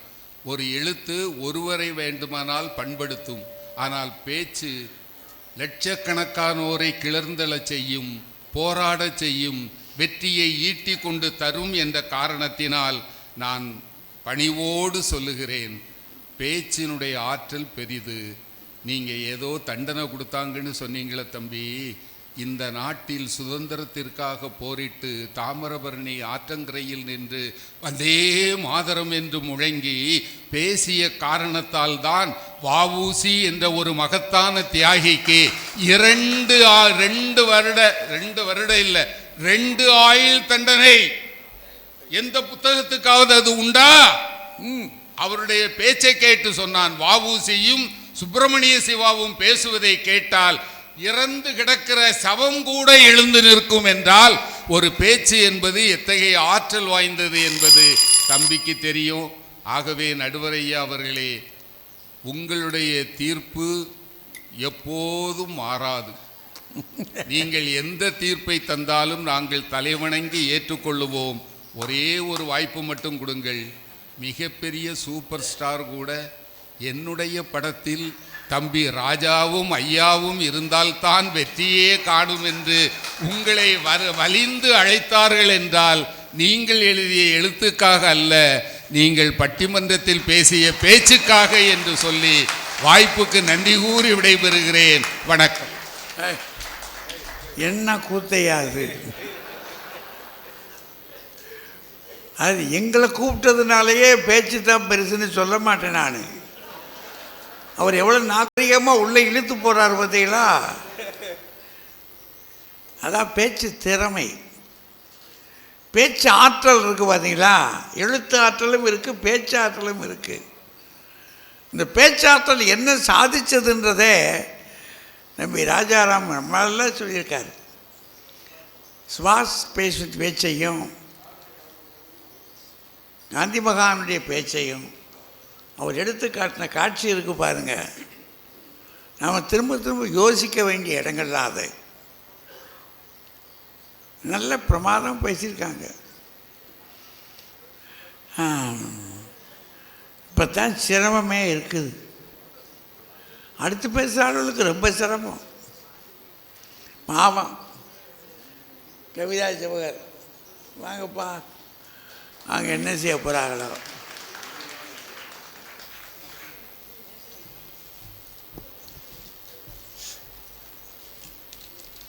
பேரன்பிற்கும் பெருமதிப்பிற்கும் உரிய நடுவர் அவர்களே, 2 அணிகளையும் சார்ந்த அறிஞர் பெருமக்களே, 150 வருடங்களாக எழுத்துக்களை புதையலை போல போற்றி வந்து கொண்டிருக்கிற நூலகத்தை சார்ந்த என் அன்பிற்கினிய ஆன்றோர்களே, எங்கள் பாசத்திற்குரிய ஆண்டாள் கோவில் தேரோட்டி ஐயா சே பாலகிருஷ்ணன் அவர்களே, எங்கள் அன்பிற்கினிய சிவகாசி தமிழ்ச்செம்மல் ஐயா காளியப்பன் அவர்களே, இங்கே பெருந்திரளாக வந்திருக்கிற என் அன்பு சகோதர சகோதரிகளே, உங்கள் அத்துணை பேருக்கும் என்னுடைய பணிவான வணக்கங்களை கனிவோடு தெரிவித்துக் கொள்கிறேன். ஐயா எதிரணியிலிருந்து எங்கள் ராஜாராம் ஐயா வந்தாங்க. அவங்க பேசின பிறகு நம்ம என்னங்க பேச முடியும்? அவர் சொன்னார், ராஜ்குமார் அவர்கள் எழுதிவிட்டு போக வேண்டியது தானே, ஏன் வந்து பேசினார் அப்படின்னு. நானே பணிவாக கேட்கிறேன், ஐயா அவர்களும் இங்கே வந்து நின்னார், பேசிவிட்டு போக வேண்டியது தானே, ஏன் எழுதி கொண்டு வந்தார்? கொண்டு வந்தார்லங்க, இப்படி ஒரு பேசுறதுக்காக எழுதிக்கிட்டு வந்தாரு. அப்ப பேச்சு எழுத்தை நம்பித்தானே இருக்கு. அதையும் ஐயா சொன்னாங்க, முதலில் வந்து விட்டதுனாலேயே அது ஒன்றும் முக்கியமானது இல்லைன்னு சொல்லிட முடியாது அப்படின்னு ஐயா சொன்னாங்க. ஐயா, எழுத்து என்பது விதை மாதிரி இல்லையா? எழுத்துக்கு பின்னால் தானே அந்த பேச்சு என்பது மரமாக இந்த மக்களுக்கு போய் சேருகிறது என்பதை நான் ரொம்ப பணிவாக சொல்லிக்கிறேன். அதுவும் எப்படிப்பட்ட மண்ணில் நம்ம வந்து பேசுகிறோங்க ஐயா. சுரதா ஒரு நாள், உவமை கவிஞர் சுரதா ஸ்ரீவில்லிபுத்தூரில் ஒரு விழாவுக்காக வந்திருக்கிறார் ஐயா. உங்களுக்கே தெரியும், அவர் வந்து சுயமரியாதை இயக்கத்தை சேர்ந்தவர், பாரதிதாசனுடைய பகுத்தறிவு பாசறையில் வளர்ந்தவர், அவருக்கு கடவுள் நம்பிக்கையே கிடையாது. ஆனால் இந்த திருவல்லிபுத்தூர் மண்ணில் இறங்கின உடனே கொஞ்சம் மண்ணை அள்ளி ஒரு பேப்பரில் மடித்து பாக்கெட்டில் வச்சுக்கிட்டாராம். என்னங்கய்யா, என்ன பண்ண போகிறீங்க? இதை நான் கடவுளாக போற்ற போகிறேன். ஏன் அப்படின்னு கேட்டவுடனே அவர் சொன்னார், கோலம் போடும் கரங்களால் காலம் தாண்டும் கவிதைகள் படைத்த எங்கள் கவிதாயினி ஆண்டாள் பிறந்த மண் இல்லையா இந்த மண், இது போற்றுதலுக்கு உரியது என்று சொன்னார். கடவுளையே வணங்காதவர்களை கூட ஒரு கவிதை வணங்க வைக்கும் என்றால் இந்த மண்ணை சேர்ந்த ஆண்டாள் என்கின்ற எங்கள் எழுத்தாளர் தொடங்கி வைத்தது இல்லையா? ஐயா சொன்னாங்க, விபின் சந்திரபாலையெல்லாம் கூட்டு வந்து பாரதி பேச வைத்தாரே என்று சொன்னார். இது நமக்கு எப்படியா தெரிஞ்சிச்சு?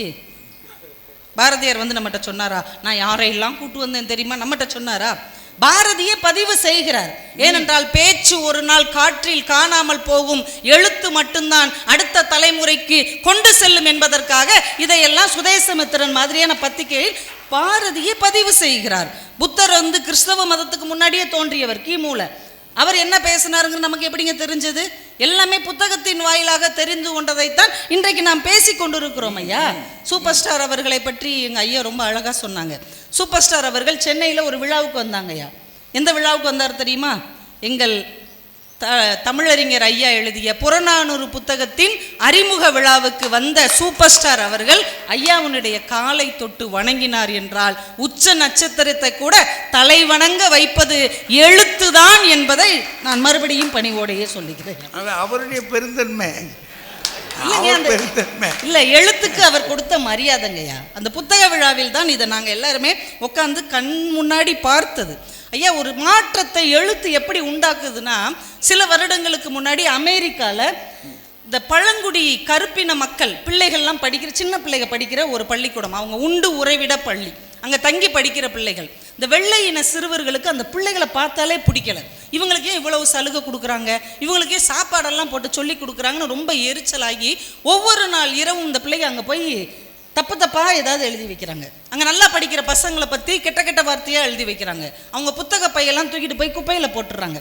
இதை திரும்ப திரும்ப செய்கிறாங்க. அவங்கள அடித்து பார்த்தாங்க, திட்டி பார்த்தாங்க, ஃபைன் போட்டு பார்த்தாங்க. அந்த பிள்ளைங்க திருந்தவே இல்லை. அவங்கள ஒன்றுமே பண்ண முடியல. எல்லாருமே 15-16 வயசுக்குள்ளே உள்ள பிள்ளைகள். அவங்க மேலே ஒரு வழக்கு பதிஞ்சிட்டாங்க, இவங்களை திருத்தவே முடியலன்னு. அந்த நீதிபதி அம்மா ஒரு பெண். அவங்க என்ன பண்ணாங்க, இவங்க மேலே நம்ம தண்டனை கொடுத்தாலும் சிறார் சிறையில் தான் போடுவாங்க, அவன் இன்னும் மோசமானவனாக தான் வெளியில் வருவான்ட்டு ஒரு விசித்திரமான தண்டனை கொடுத்தாங்கய்யா. என்ன பண்ணாங்கன்னா, ஒவ்வொரு சிறுவனுக்கும் 5 பசங்க, அந்த 5 பசங்களுக்கும் ஒவ்வொருத்தனுக்கும் 12 புத்தகம் வாங்கி கொடுக்க சொல்லி ஒவ்வொரு மாதமும் ஒரு புத்தகத்தை படித்து பக்கத்தில் இருக்கிற காவல் நிலையத்தில் அந்த புத்தகத்தை பற்றி அவன் அந்த ஆய்வாளர்கிட்ட பேசணும், அதை பற்றி சொல்லணும், தான் என்னெல்லாம் படித்தேன் அப்படிங்கிறத எழுதி தரணும் அப்படின்னு சொல்லிட்டாங்க. 12 மாதம் 12 புத்தகம் அந்த பிள்ளைகள் படித்தார்கள். அதற்கு பின்னால் இத்தனை வருடத்தில் ஒரு முறை கூட அந்த பிள்ளைகள் எந்த குற்றமும் செய்யவில்லை என்று பதிவு செய்யப்பட்டது.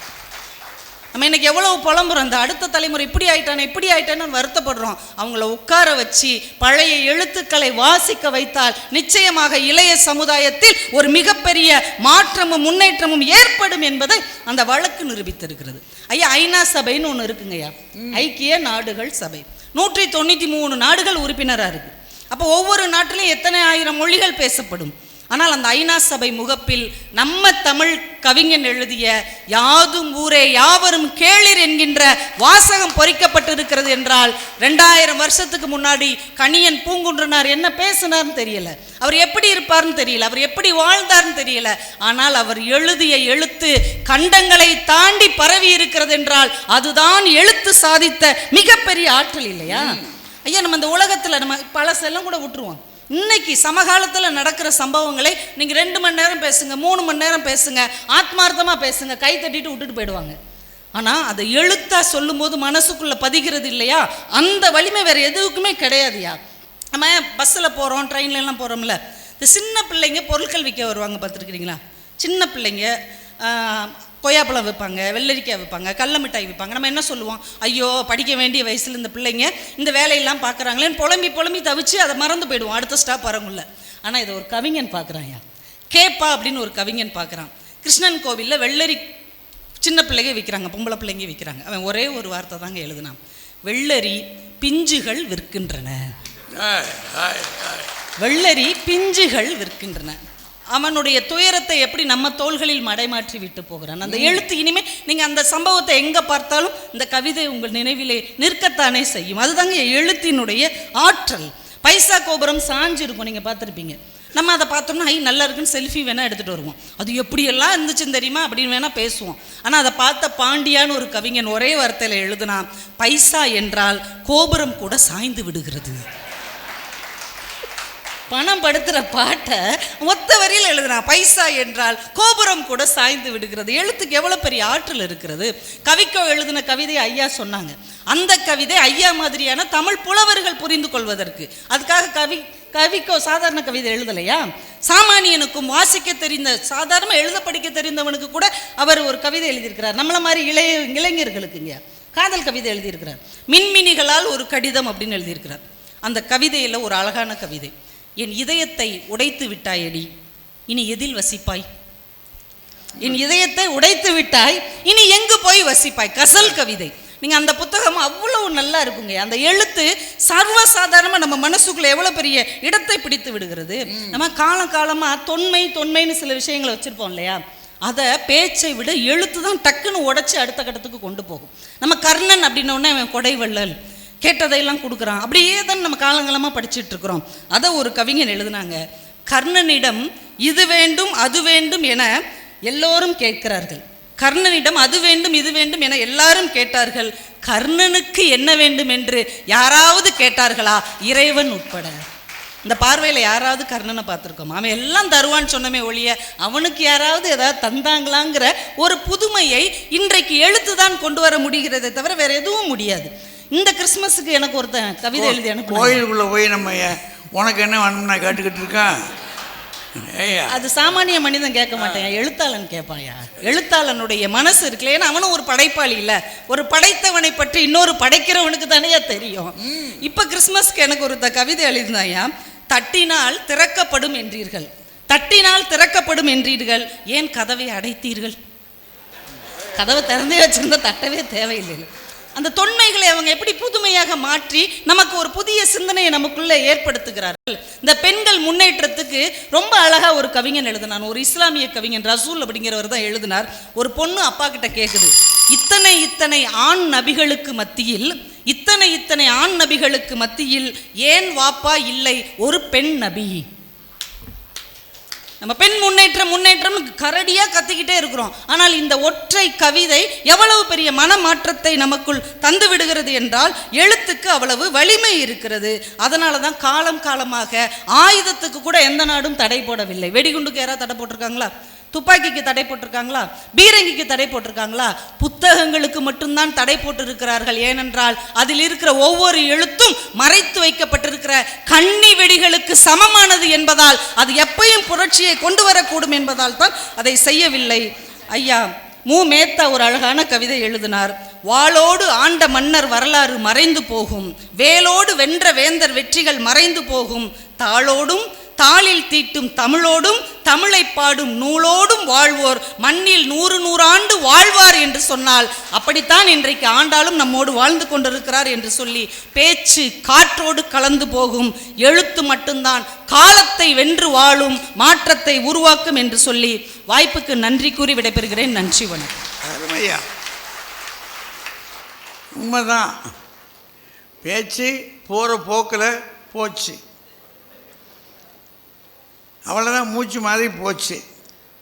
ஆனால் எழுத்து இருக்கே, எவ்வளவு காலம் வள்ளுவன் எழுத்துக்கள் இன்ன வரைக்கும் இருக்குதே. அதை வச்சு தானே கதையை நடத்திக்கிட்டு இருக்கோம் நம்மெல்லாம்.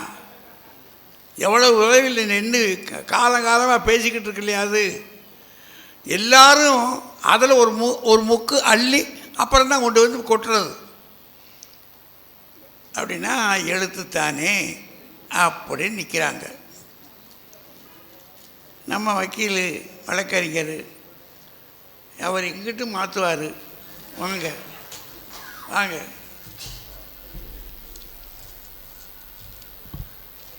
மதிப்பிற்கும் போற்றுதலுக்கும் உரிய நடுவர் அவர்களே, இங்கு வீட்டிற்கும் சான்றோர்களே, ஆன்றோர்களே, முதற்கண் என் வணக்கத்தை தெரிவித்துக் கொள்கின்றேன். நடுவர் அவர்களே, அன்பு தங்கச்சி ரொம்ப அழகாக பேசினாங்க. எழுத்தாளர், கவிதாயினி, நீயே முளைப்பாய் என்ற கவிதைக்கு சொந்தக்காரி என் அன்பு தங்கச்சி, வாழ்த்துக்கள் குட்டிமா, வாழ்த்துக்கள். அவங்களுடைய பேருக்கு முன்னால் ஒரு அடைமொழி இருக்கும், பேசும் பூங்காற்று. இது பேசும் பூங்காற்று.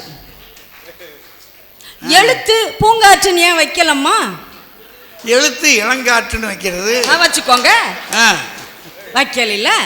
இன்னைக்கு அந்த பேச்சுலகினால்தான் அகில உலக நாடுகளுக்கெல்லாம் ஒரு டவுன் பஸ்ஸில் போகிற மாதிரி ஃப்ளைட்டில் மாறி மாறி போய் இன்னைக்கு பிரபலமாக ஆகி கொண்டு இருக்கக்கூடிய காரணமே இந்த பேச்சுலகம் தானே. இல்லைன்னு மறுங்க பாப்பா, அடுத்து வர்றவங்க மறுக்கணும். அதை அடுத்து இருக்கிறது என் தோழி, அன்பு தோழிங்க. அவளுடைய குரலே கம்பீரமாக இருக்கும். ஆசிரியர், அதுவும் கல்லூரி துணை முதல்வர், தமிழ் பேராசிரியர். ஆசிரியர்களுக்கே உரியது பேச்சு தான். பேசாம கிளாஸ் எடுக்க முடியுமா? இல்லை அதுக்கு எழுதி வகுப்புல ஒருவே இருப்பானா? கம்பராமாயணம்லாம் என் தோழி நடத்தினானா கம்பனே ரசிச்சுக்கிட்டு நின்றுக்கிட்டு இருப்பாரு. அதிரும் இல்ல, எந்திரிச்சு வந்துருவாரு. அவ்வளவு அழகா பேசுவாங்க. அந்த பேச்சு தான் நடுவர் அவர்களே. அதுக்கு ஒரு சாட்சி சொல்கிறேன். அதாவது பழங்குடி இனத்தை சேர்ந்த பள்ளியில் ஓராசிரியர் பள்ளியில் மகாலட்சுமி என்ற ஒரு ஆசிரியை, அவர்களுடைய பேட்டியை நான் பார்த்தேன். அதில் அவங்க சொல்றாங்க, எங்க பள்ளிக்கூடத்துக்கு யாருமே வரல, பிள்ளைங்களே வரல, நான் ஒரே ஆசிரியர். ஆனால் நான் வீடு வீடாக சென்று அவர்களோடு பேசி பேசி பேசி அந்த குழந்தைகளை என்னிடத்தில் கொண்டு வந்து கல்வி அறிவை புகட்டினேன் என்று சொன்னார்களே, அதுதான் சார் பேசி சாதிக்கும், சமுதாயத்தையும் மாற்றுங்க. என்ன பேசுறீங்க? அடுத்து 2 பேருமே சொன்னாங்க, அணித்தலைவரும் சொன்னாரு, என் தங்கச்சியும் சொன்னாப்ல, எழுத்துக்கு தடை. அது அணுகுண்டு ஆமா, வெடிக்கத்தான் செய்யும், எழுத்துக்கு தடை தாங்க. ஆனால் பேசவே கூடாது என்று வாய்ப்பூட்டு சட்டம் வந்ததே, அது யாருங்க, எதுக்குங்க போட்டாங்க? எனக்கு சொல்லணும் பதில். வாய்ப்பூட்டு சட்டம். ஏன்னா வஉசி செக்கெழுத்த செம்மல், அதாவது 1908ஆம் ஆண்டு ஆங்கிலேய நீதிபதி பின்கே என்பவர் எதற்காக தண்டனை கொடுத்தார் தெரியுமா? அவருடைய பேச்சிற்காக மட்டும்தான் தண்டனையே. அதே வஉசியுடைய பேச்சிற்கு தூத்துக்குடியில ஒரு முடி திருத்தும் தொழிலாளி அவங்களுடைய சங்கத்தின் அவருடைய பேச்சை கேட்டு யாராவது, அதாவது அந்நியர்கள் நமது நாட்டை பற்றி தவறாக பேசினால் அவர்களுக்கு எந்த இதுவும் செய்யக்கூடாது என்று முடிவு பண்ணி வைத்திருக்கிறார்கள். இவர் போய் வழக்கறிஞர் ஒருவருக்கு, ஏனென்றால் வழக்கறிஞர் ஆங்கிலேயர்களுக்கு ஆதரவாக இருக்கக்கூடிய வழக்கறிஞர், அவருக்கு முடிச்சவரம் செய்து கொண்டிருக்கும் போது அவர் தவறாக பேசினார் என்பதற்காக பாதியிலேயே சவரத்தை விட்டு வீட்டுக்கு கிளம்பி போய்விட்டார். அந்த வழக்கறிஞர் தூத்துக்குடியில் யாருமே அவருக்கு சவரம் செய்யாமல் அவர் திருநெல்வேலிக்கு சென்று சவரம் செய்ததாக வரலாறு சொல்கிறது. அதுதான் வஉசியுடைய சமுதாய மாற்றத்திற்கான பேச்சு. ஒரு பாமரனையும் படிக்காதவனையும் விடுதலை போராட்ட காலத்தில் படித்தவர்கள் 5% 10% தான் இருந்திருப்பாங்க. அப்ப எப்படி அவங்க விழிப்புணர்வை ஏற்படுத்திக்க முடியும்? இங்க இருந்து அங்க பேசுவாங்க, கத்தி கத்தி பேசுவாங்க, மைக்கெல்லாம் கிடையாது. இப்ப நீங்க நல்லா மைக் போட்டு லைட் போட்டு நீங்க நல்லா பேசிக்கிட்டு இன்னைக்கு இப்படி பேசிக்கிட்டு இருக்கீங்க. இல்லை நடுவர் அவர்களே, அதுதான் சொல்கிறேன். அதாவது ஒன்னே ஒன்று சொல்றேன் நடுவர் அவர்களே, மதங்கள் கூட இயேசு கிறிஸ்துவை எடுத்துக்கொள்ளுங்கள். மலை பிரசங்கம், திரளான ஜனக்கூட்டத்திற்கு பேசிய மலை பிரசங்கம் பைபிளில் வந்திருக்கிறது. கிருஷ்ண பகவான் ஒரு மனிதனுக்கு போதித்த போதனை தான் புனித நூலான பகவத்கீதையாக நம் கையில் தவழ்ந்து கொண்டு இருக்கிறது. முகமது நபிகள் மெக்காவில் அராஃபத் என்னும் இடத்தில் 1,24,000 பேர்களுக்கு பேசிய பேச்சு தான் அடிமைத்தனத்திலிருந்து வெளிவர உதவியது. இல்லை என்று மறுத்து பாருங்கள், பேச்சுத்தான் இன்று சாதித்துக் கொண்டிருக்கிறது நடுவர் அவர்களே. ஏன் இன்னைக்கு இந்த மைக் பிடிச்சு பேசுறேன். 2 சகோதரிகள் மேடையில் உட்கார்ந்து இருக்கிறார்கள் என்றால் 96 வயதில் தனது மூத்திர சட்டியை தன் கரங்களில் தூக்கி கொண்டு மேடையாக சாதாரண தமிழில் பாமர மக்களும் கேட்கும் விதமாக பெண்ணடிமைத்தனத்தையும் ஜாதி ஒழிப்பையும் நீக்க வேண்டும் என்று போராடிய தந்தை பெரியாருடைய பேச்சுக்கள் தானே. இல்லைன்னு மறுத்து சொல்லுங்க. எழுதியிருப்பார் அவரு, யாருமே அதை பார்த்திருக்க மாட்டாங்க. இன்னைக்கு எடுத்துக்கோங்க நடுவர்களே, கிராமத்தில் எடுத்துக்கோங்க, தகவல் நுட்பத்தில் ஒன்று வேண்டாம், எழுத்தே வேண்டாம், YouTube voice record board Kavitha Jawahar போடுங்க, டக டக டக டகன்னு வரும். அவங்களுடைய பேச்சுக்கள் எத்தனை மாற்றத்தை தந்திருக்கிறது. கம்பராமாயணம்லாம் நான்லாம் படிச்செல்லாம் ரொம்ப முடியாதுங்க.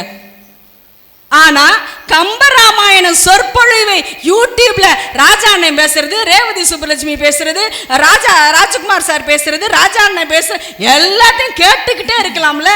கேட்டலில் தான் நன்றுங்க. அதாவது கேட்கிறதே ஒரு சுகம். நடுவர் அவர்களே, இன்னும் ஒரே ஒரு விஷயத்தை நான் சொல்கிறேன் நடுவர் அவர்களே. அதாவது அண்ணாதுரை எனக்கு பிடித்த ஒரு பேச்சாளர்.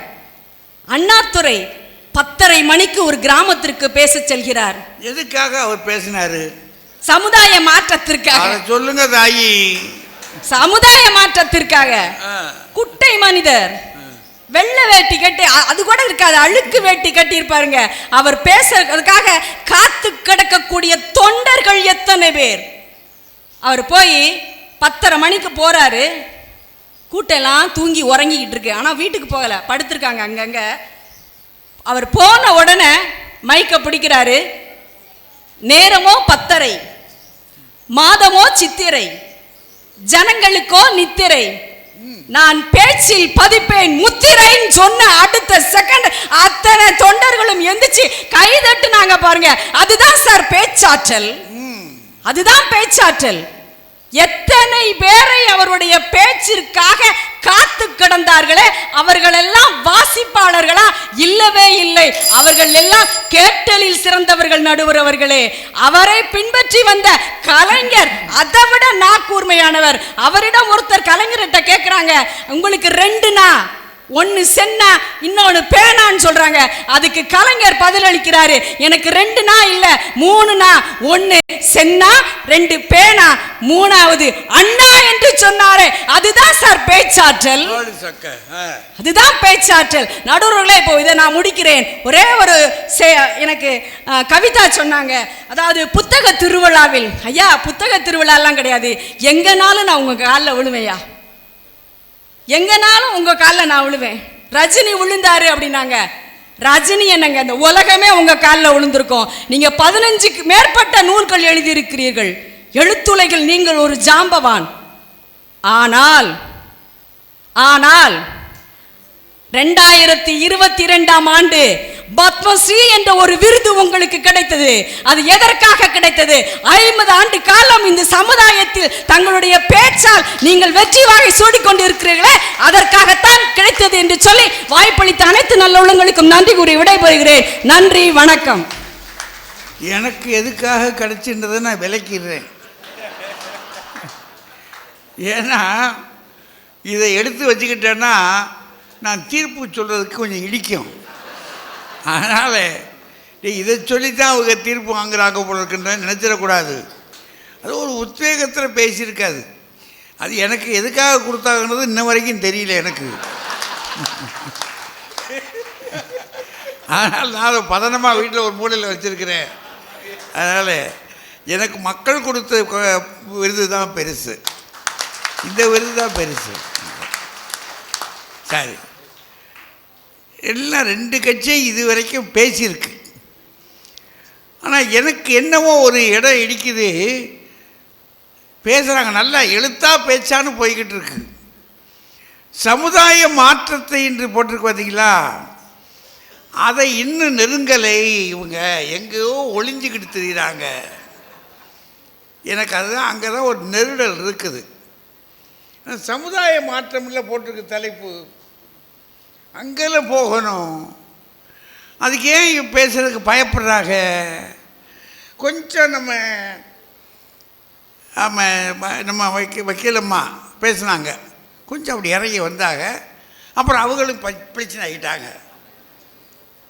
சரி, இனியாவது வர்றவங்க இந்த சமுதாய மாற்றம்ன்றதை பற்றி என்ன சொல்ல வர்றாங்க?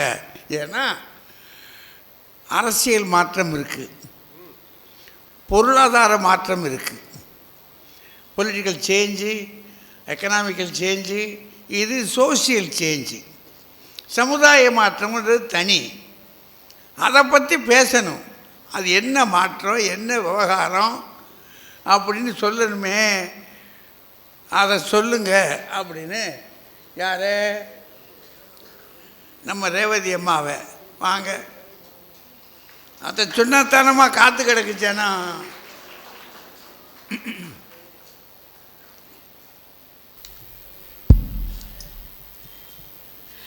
கோதை பிறந்த ஊர், கோவிந்தன் வாழும் ஊர் என்று பெருமைக்குரிய ஸ்ரீவில்லிபுத்தூரின் மாண்புகளில் ஒன்றாகிய இந்த நூலகத்தின் 150வது ஆண்டு விழாவினை மிக சீரோடும் சிறப்போடும் நடத்தி கொண்டிருக்கிற நூலகத்தின் பொறுப்பாளர் பெருமக்களே, இந்த அருமையான பட்டிமன்றத்தின் நடுவராக வீற்றிருந்து நல்லதொரு தீர்ப்பை வழங்க இருக்கின்ற எங்கள் வணக்கத்துக்குரிய தமிழறிஞர் ஐயா அவர்களே, பேச்சாளர் பெருமக்களே, எங்கள் வணக்கத்துக்குரிய ஸ்ரீவில்லிபுத்தூரின் பார்த்த சாரதி தேரோட்டி சே பாலகிருஷ்ணன் ஐயா அவர்களே, சிறப்புக்குரிய சிவகாசியிலிருந்து வருகை தந்திருக்கும் எங்கள் அன்புக்குரிய காளியப்பன் ஐயா அவர்களே, இந்த அரங்கை நிறைத்து அமர்ந்திருக்கக்கூடிய சான்றோர் பெருமக்களே, உங்கள் அனைவரையும் வணங்கி மகிழ்கின்றேன். நடுவர் அவர்களே, எனக்கு முன்னால் பேசியவர் அரசு வழக்கறிஞர், ரொம்ப சிறப்பா பேசினாங்க. ஆனா பேசுற வேகத்துல அப்படியே ரோலிங் ஆயிருச்சு. எப்போதுமே பேச்சு மாத்தி மாத்தி பேசிய பழக்கம் இல்லையா? பெரியாரை பத்தி பேசும்போது ஒண்ணு சொன்னாங்க பாருங்களேன், அவர் ஜாதி ஒழிப்புக்காகவும் பெண் விடுதலை ஒழிப்புக்காகவும் பேசியவர்னு உளறிட்டாங்க. பாவம், ஏதோ போற வேகத்துல இந்த பேச்சில தப்பு வந்தா ஒன்றும் பண்ண முடியாது. ஆனா எழுதும் போது தவறு வந்துச்சுன்னா அழிச்சு மாத்தி எழுதிடலாம் இல்லையா? அந்த எழுத்தை கூட மாற்றிக்கொள்வதற்கு திருத்திக் கொள்வதற்கு வழி இருக்கு. என்ன பேசினாங்க அவங்க, திரும்ப சொல்லுங்க. பெரியாரை பேசும்போது ஜாதி ஒழிப்புக்கு எதிராக பேசினார்னு பேசிட்டாங்க. பாவம், ஜாதி ஒழிப்புக்கு எதிராக ஒரு வேகத்துல வந்துருச்சு, வேற வழி இல்லை இல்லையா? நடுவர் அவர்களே ரொம்ப அழகா சொன்னாங்க. கவிதாவை பத்தி பேசும்போது சொல்றாங்க, இன்றைக்கு உலகம் முழுவதும் போய் பேசி புகழ்பெற்ற பேச்சாளராக விளங்குகிறீர்கள் என்றால் பேச்சு தானே காரணம்னு கேட்டாங்க. பேச்சு காரணம், ஆனால் அந்த பேச்சுக்கு அடிப்படை எது தெரியுமா? அவர்களது பரந்த வாசிப்பு ஞானம் தான் அவர்களை மிகச் சிறப்பான பேச்சாளர் ஆகி இருக்கிறது. அப்படிங்கிறத தயவு செய்து மறந்துடக்கூடாது. எங்களுக்கு எல்லாத்துக்கும் முன்னால ஐயா பேசினார், நம்ம பேராசிரியர் ராஜாராம் ஐயா பேசும்போது நல்லா சொன்னார். ஆண்டாள் பாடலை எடுத்து பேசி எல்லாரையும் வீடு வீடாக சென்று பேசித்தானே ஆண்டாள் எழுப்பினாள் அப்படின்னு சொன்னார். உண்மைதாயா, பேசித்தான் எழுப்பினாள். ஆனால் அந்த ஆன்மீக எழுச்சி என்பது ஆண்டாளோட முடிஞ்சுதா? இல்ல. இன்னைக்கு வரைக்கும் ஆண்டாளின் எழுச்சி பாடல்களை நாம் பேசிக்கொண்டு இருக்கிறோம் என்றால் அதற்கு அவள் எழுதி வைத்த திருப்பாவை தானே காரணமாக அமைந்திருக்கிறதுங்கிறத தயவு செய்து மறந்துடாதீங்க. அத இன்னைக்கு அருமையான பாசுரம் இல்லையா? கனைத்திளங் கற்றெருமை கன்றுக்கு இறங்கி நினைத்து முளைவழியே நின்று பால் சோர நனைத்தில்லம் சேராக்கும் நற்செல்வன் தங்காய் என்று அந்த பெண்ணை எழுப்புகிற பாட்டு இருக்கு பாருங்களேன். இன்னைக்கு ஒவ்வொரு நாளும் ஒவ்வொரு பாசுரத்தை எடுத்து நாளிதழ்களில் வெளியிட்டு அதனுடைய விழிப்புணர்வு செய்திகளை பரப்பி கொண்டிருக்கிறோம் என்றால் அந்த எழுத்து தானே ஆன்மீக சமுதாய விடுதலையை ஏற்படுத்தியது என்பதை தயவு செய்து மறந்துடக்கூடாது. எங்க தோழி ரொம்ப அழகா பேசினாங்க. ஆனா அவங்க அரசாங்க வழக்கறிஞர் இல்லையா? நான் இப்ப அவங்க கிட்ட கேட்கிறேன், நாட்டுல குற்றம் இல்லாம சமூக மறுமலர்ச்சி வரணும்யா, அதுக்கு இப்ப அந்த காலத்துல மாதிரியே பேச்சு தான் முக்கியம்னே வச்சுக்கோமே, எழுத்து வேண்டான்றாங்க. எழுத்து வேண்டான்னா இப்ப ஜான்சி என்ன பண்ணணும்னா கோர்ட்டுக்கு போகக்கூடாது, ஏதாவது அரச மரத்தடி தேடி போய் பஞ்சாயத்து பண்ணணும். கையில ஒரு செம்புல தண்ணிய வச்சுக்கிட்டு பஞ்சாயத்து பேசி 2 பேருக்கு வாதாடுறவங்களுக்கு கதையை முடிச்சு விடணும். செய்வாங்களா? இதுக்கு மட்டும் ஆவணம் தேவைப்படுது. அவன் தலையை வெட்டி கொண்டு போறதுக்கா? அப்ப அந்த மறுமலர்ச்சி வந்திருக்கா இல்லையா? அப்புறம் எதுக்கு உங்களுக்கு கோர்ட்? இன்னைக்கு கோர்ட்ல போய் நின்னுகிட்டு ரொம்ப அழகா பேசுறாங்க. யுவர் ஆனர், உங்களுக்கு தெரியாத சட்டங்கள் இல்லை, ஏதாவது ஒரு சட்டத்தில் போட்டுக்கொண்டு எங்களுக்கு தீர்ப்பு வழங்கி கொடுங்கன்னு கேக்குறீங்கல்ல. இன்னைக்கு பெருசா பெருமையா வண்டு முருகன் மாதிரி, வக்கீல் வண்டு முருகன் மாதிரி இன்னைக்கு செயல்பட்டு கொண்டு இருக்கிறீர்கள்னா எப்படி? எழுதி எழுதி படிச்சிருக்கு. இபிகோ செக்ஷன் அத்தனையும் கரைத்து குடித்ததால் இன்னைக்கு வெற்றிகரமான வழக்கறிஞராக அவங்களால இருக்க முடிஞ்சிருக்கு இல்லையா? இல்லாட்டா பேசி இப்ப கோர்ட்ல போன தடவை அவருக்கு கொடுத்த தீர்ப்பையே இவருக்கு கொடுங்கன்னு சொல்ல முடியுமா? அதுக்கு ஆவணம் வேணும். அந்த ஆவணங்கள் வேணும் இல்லையா? அந்த ஆவணங்கள் தான் எழுத்து என்று நாங்க பேசுறதுக்காக வந்திருக்கிறோம். அழகா சொன்னாங்க, வஉசியை பத்தி பேசும்போது சொன்னாங்க, வஉசி பேசியதற்காகத்தானே அவரை சிறையில் தள்ளினார்கள் என்று. ஆனா சிறையில் இருக்கும் போது கூட அவருடைய சமூக மறுமலர்ச்சிக்கான பணி தொடர்ந்தது. எப்படி? எழுத்து மூலமாக தொடர்ந்தது. எத்தனை நூல்களை வஉசி அவர்கள் சிறையில் இருக்கும் போது கூட எழுதி இந்த சமூகத்தின் மறுமலர்ச்சிக்காக கொடுத்திருக்கிறார் என்றால் வாயை பூட்டி விடலாம், அவர்களின் படைப்பை ஒரு காலத்திலும் பூட்டிவிட முடியாது என்பதைத்தானே அந்த காட்சி காட்டுச்சு. அதைத்தான் நாங்க திரும்ப கேட்டுக்கிட்டு இருக்கோம். நடுவர் அவர்களே ரொம்ப சிறப்பான விஷயங்களை எல்லோரும் சொல்லி இருக்கிறார்கள். ஆனா எழுத்தும் தெய்வம் எழுதுகோலும் தெய்வம் என்றார் பாரதி. எழுத்தும் தெய்வம் எழுதுகோலும் தெய்வம் என்றவர் பாரதி.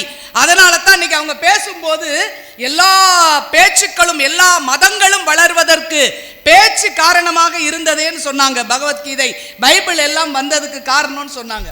ஆனா அழகா திருப்புகழ் எழுதுறதுக்கு அருணகிரிநாதர் சொல்றார், முத்தமிழ் அடைவினை முற்படு கிரிதனில் முற்பட எழுதிய முதல்வோனே என்று விநாயகர் அகவலைப்பா விநாயகரை போற்றுகின்ற போது இவர் சொல்ல சொல்ல விநாயகரே எழுதினார் என்று பேசுகிறார் என்றால் அவ்வளவு சிறப்பு என்பது எழுத்துக்குத்தான் உண்டு. எழுத்துங்கிறது சாதாரணமானது இல்லைங்க. நமக்கு கண் இல்லாம வாழ முடியுமா? அதை போல எழுத்து என்பது நமக்கு கண் போன்றது. அந்த கண் இருந்தால்தான் சரியான பாதையில் நம்மால் நடைபோட முடியும். எண்ணும் எழுத்தும் கண்ணென தகும் நாங்க இல்லையா? எண்ணென்ப ஏன எழுத்தென்ப இவ்விரண்டும் கண்ணென்ப வாழும் உயிருக்குன்னார் இல்லையா? எழுத்து என்பதை கல்வி என்பது இருந்தால்தான் நாம் செல்கின்ற பாதையில் இருக்கக்கூடிய தடைகள் நமக்கு தெரியும். சரியான பாதையில் போக முடியும் என்றால் அதற்கு எழுத்து முக்கியம். அதே போல சமூகத்துல ஆன்மீக மறுமலர்ச்சியை கொடுத்தது எழுத்துக்கு முக்கியத்துவம் உண்டு இல்லையா? பட்டினத்தார் எப்படி துறவியானாரு? யாரும் பேசி அவரை துறவியாக்குனாங்களா? இல்ல.